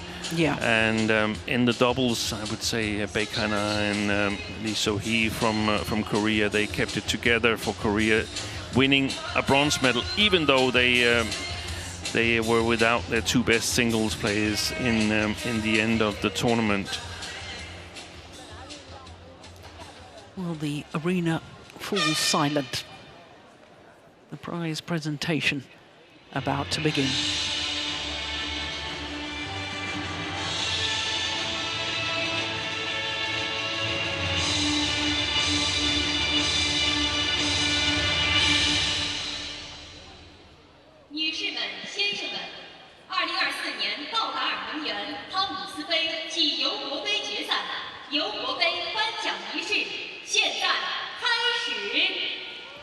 Ladies and gentlemen, TotalEnergies BWF Thomas and Uber Cup Finals 2024 Uber Cup Prize Presentation Ceremony.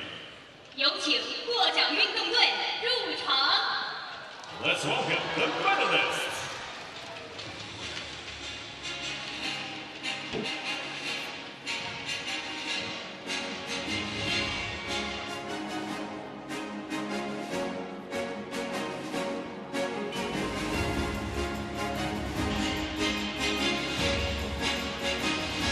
Two years ago, Korea were the champions. They lead out the other bronze medalists, Japan.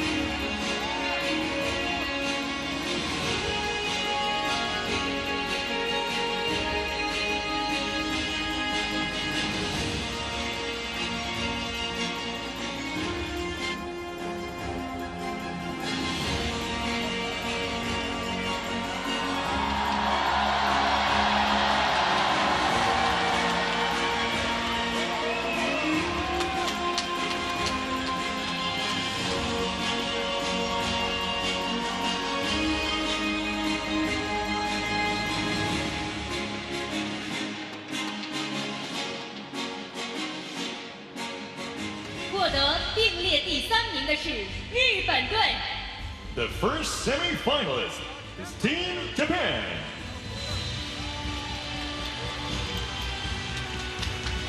Japan, 有请世界羽毛球联合会 the former champions, In fact, 6-time winners of the Uber Cup. Bronze medalists here in 2024. Will be presented by Mr. Kenny Go, Badminton World Federation Deputy Chair of Communications and Media.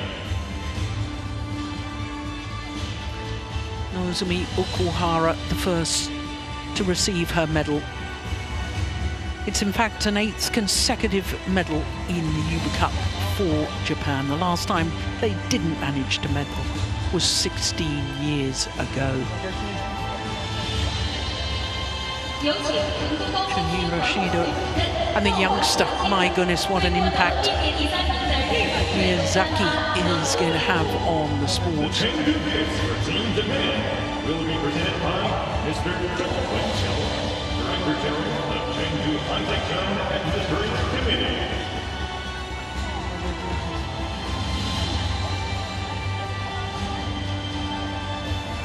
Congratulations.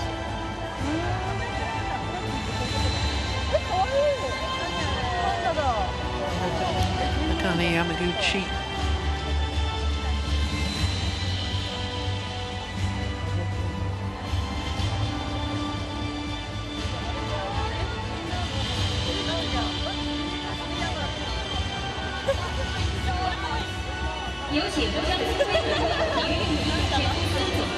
Sakuramoto.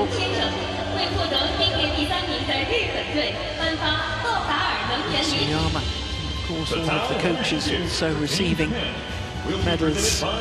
Mr. Bill Chen, President of Victor.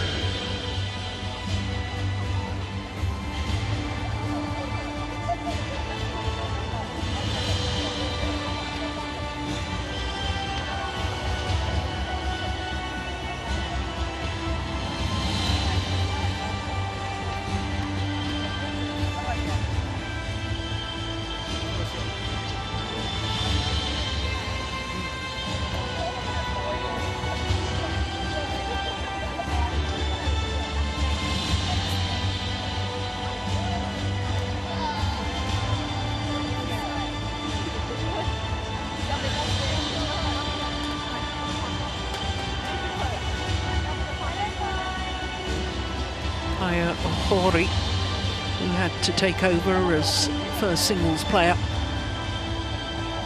with Akane Yamaguchi not fully fit.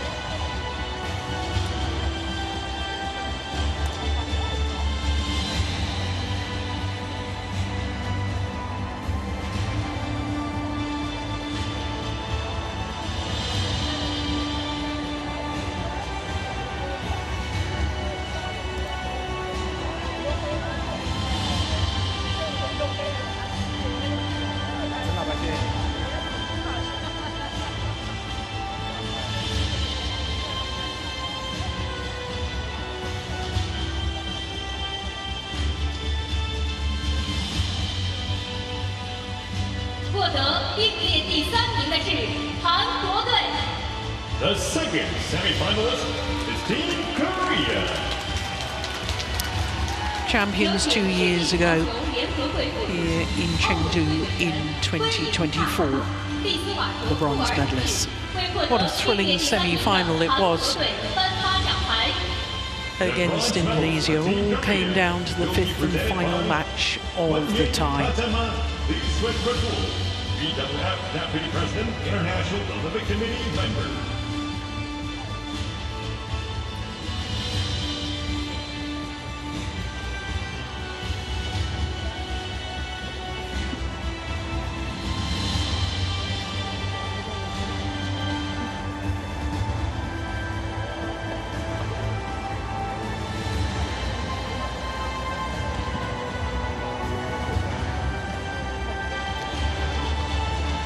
So he was outstanding in the campaign.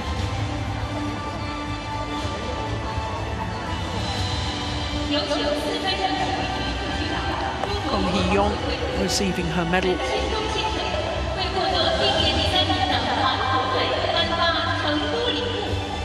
The technical gift for Team Korea will be presented by Mr. Chen. Jong is due to play in the second doubles.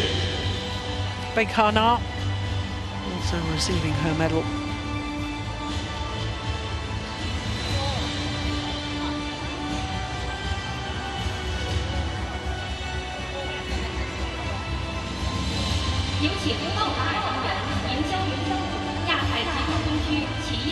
Of course, Kong Hee-young's usual partner, Kim So-young, wasn't able to be here due to injury.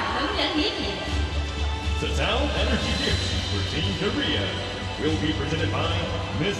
Lee Cho, Vice President, Communications, APME, and Public Affairs.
What a monumental achievement for Indonesia here at the Uber Cup final.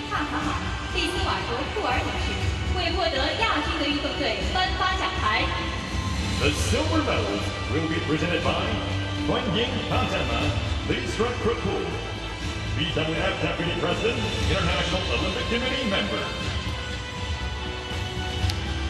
Apriyani Rahayu, the Olympic women's doubles champion. Ricky Subadja, who has taken over as Director of Sport. Indonesia only arrived here in Chengdu as the number 5 seeds. As we were saying, they finished their group second behind Japan, and then beat 2 higher seeded pairs on their way to the final. Quarter-final against the number 4 seeds Thailand, and the semi-final against the number 2 seeds Korea. I'm not sure many would have predicted that prior to the start of this event. So when I say it's a monumental achievement, that is certainly not an understatement.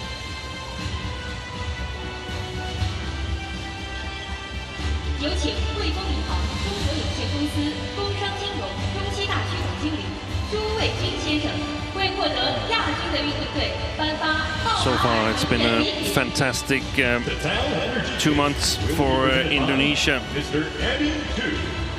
Didn't have the best of German Open, but Ricky Subadja said they hope they could do better in All England. They certainly have done so, and 2 finals here at least. We'll have to see how it goes tonight in the Thomas Cup final, but 2 finals here, that is a fantastic achievement and a revival of Indonesia compared to the last year. Yeah.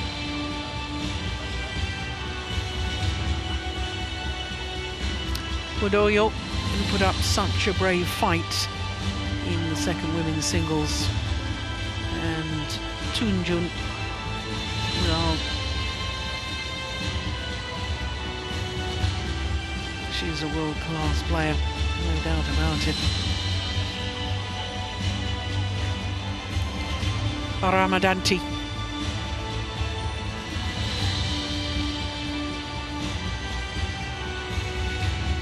Every player in the squads playing at least one match in this campaign.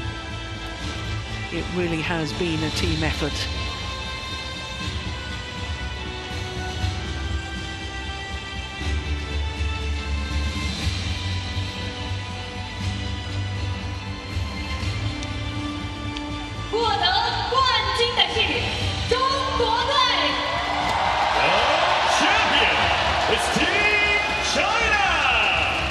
For a 16th time, China stand on top of the podium on finals day at the Uber Cup finals.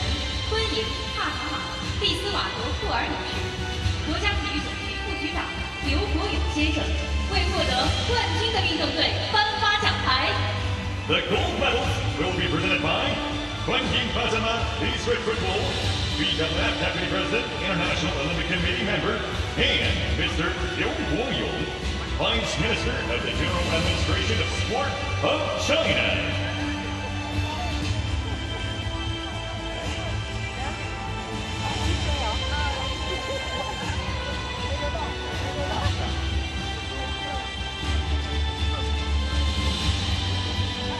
Cha Yifan just receiving her medal.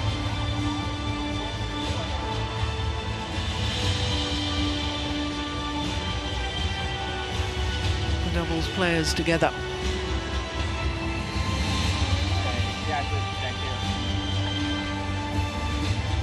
Chen Shuxian and Zheng Wu.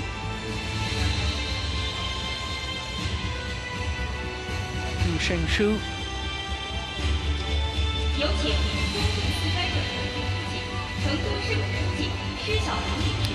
Olympic champion Chen Yufei.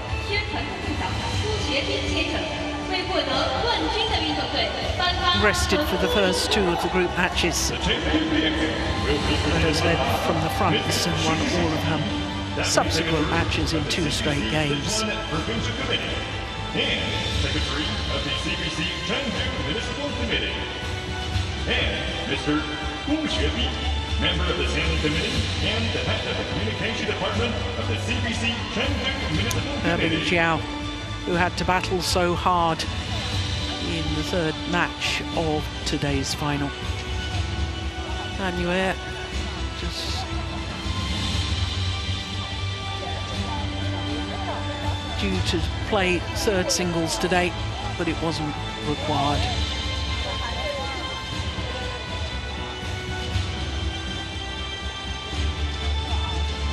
Well, that's been one of the easiest jobs here in the Uber Cup, playing 2nd women's doubles and 3rd singles for China. Yes.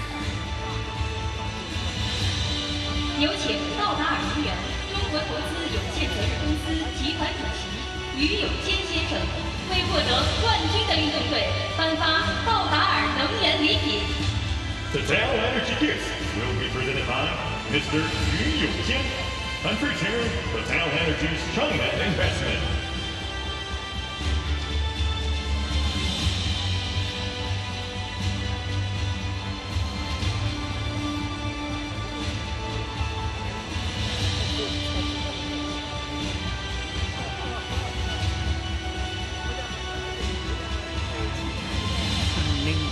Just received a gift.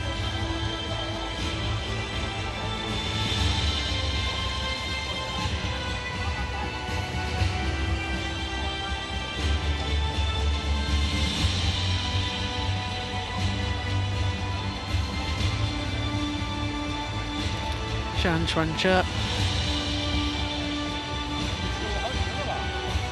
coach Jiao, looked a little nervous at the start of her match earlier today, but take nothing away from Wardoyo, who played an outstanding match.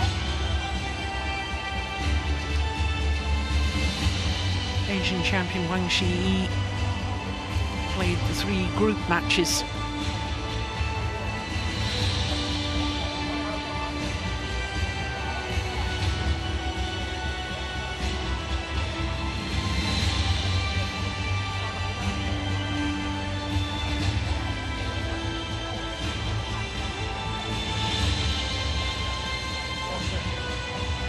有请世界羽毛球联合会主席。 Almost gave that trophy to the wrong team. 为获得冠军的球队颁发油国杯。 TotalEnergies trophy. And here, the Uber Cup. President Badminton World Federation. Paul Erik Hoyer Larsen, former Olympic champion, president of the BWF, hands the Uber Cup trophy to Jia Chuanzhe and China. 女士们、先生们，请起立，奏中华人民共和国国歌。 Ladies and gentlemen, please rise for the anthem of the People's Republic of China.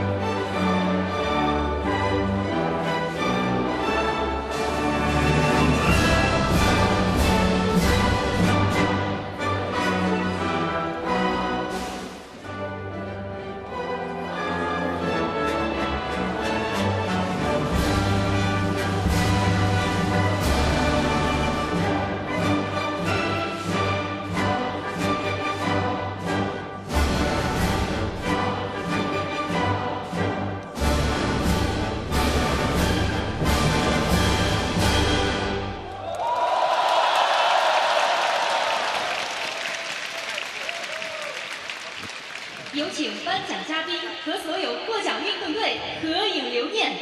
We would like to invite all the prize presenters to take a group photo with the medalists.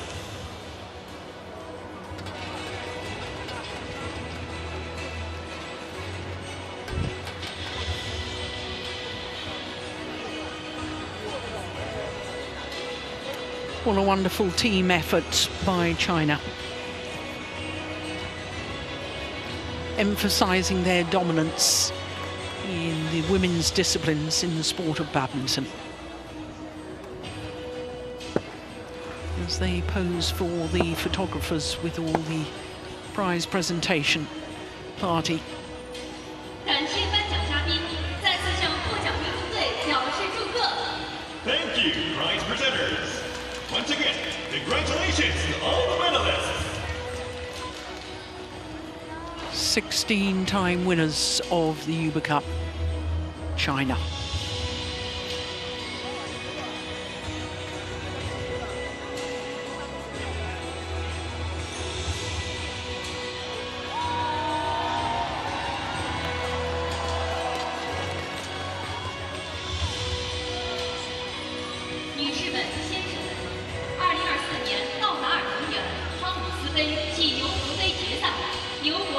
China Uber Cup winners on home soil.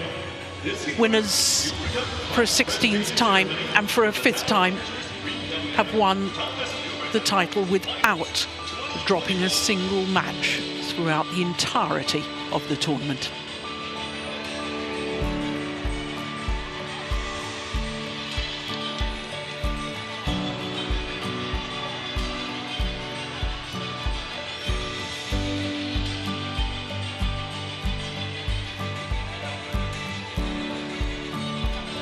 The other teams take leave of centre stage.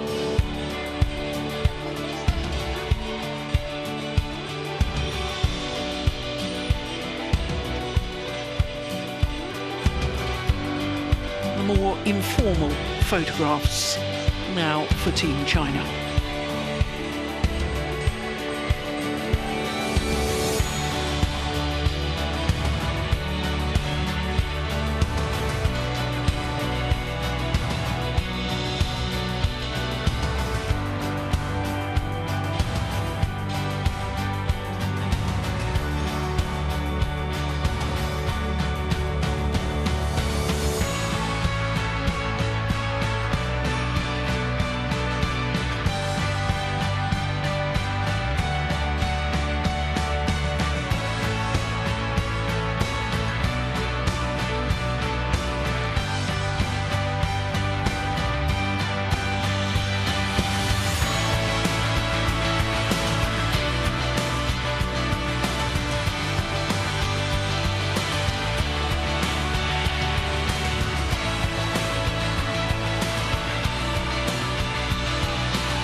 deserved champions.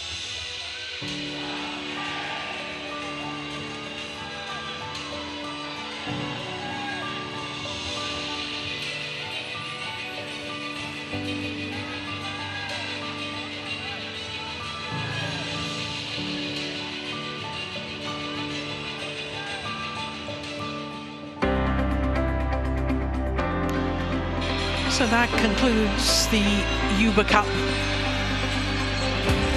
And we'll do it all again in Horsens in 2 years' time. Horsens in Denmark.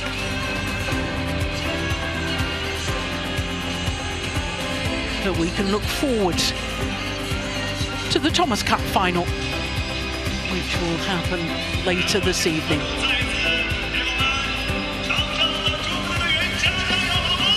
6 p.m. local time. It's the two most successful teams in the history of the Thomas Cup. It's once again China and Indonesia.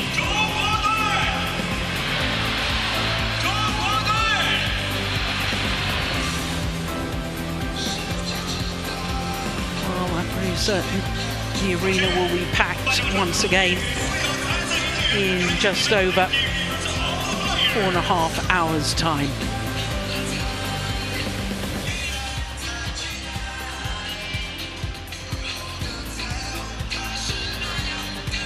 Some wonderful memories for the Uber Cup here in Chengdu.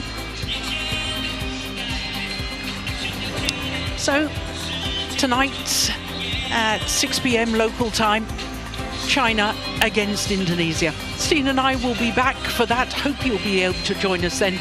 But in the meantime, from all of us here, especially from Steen Pedersen and myself, Jill Clark, bye for now.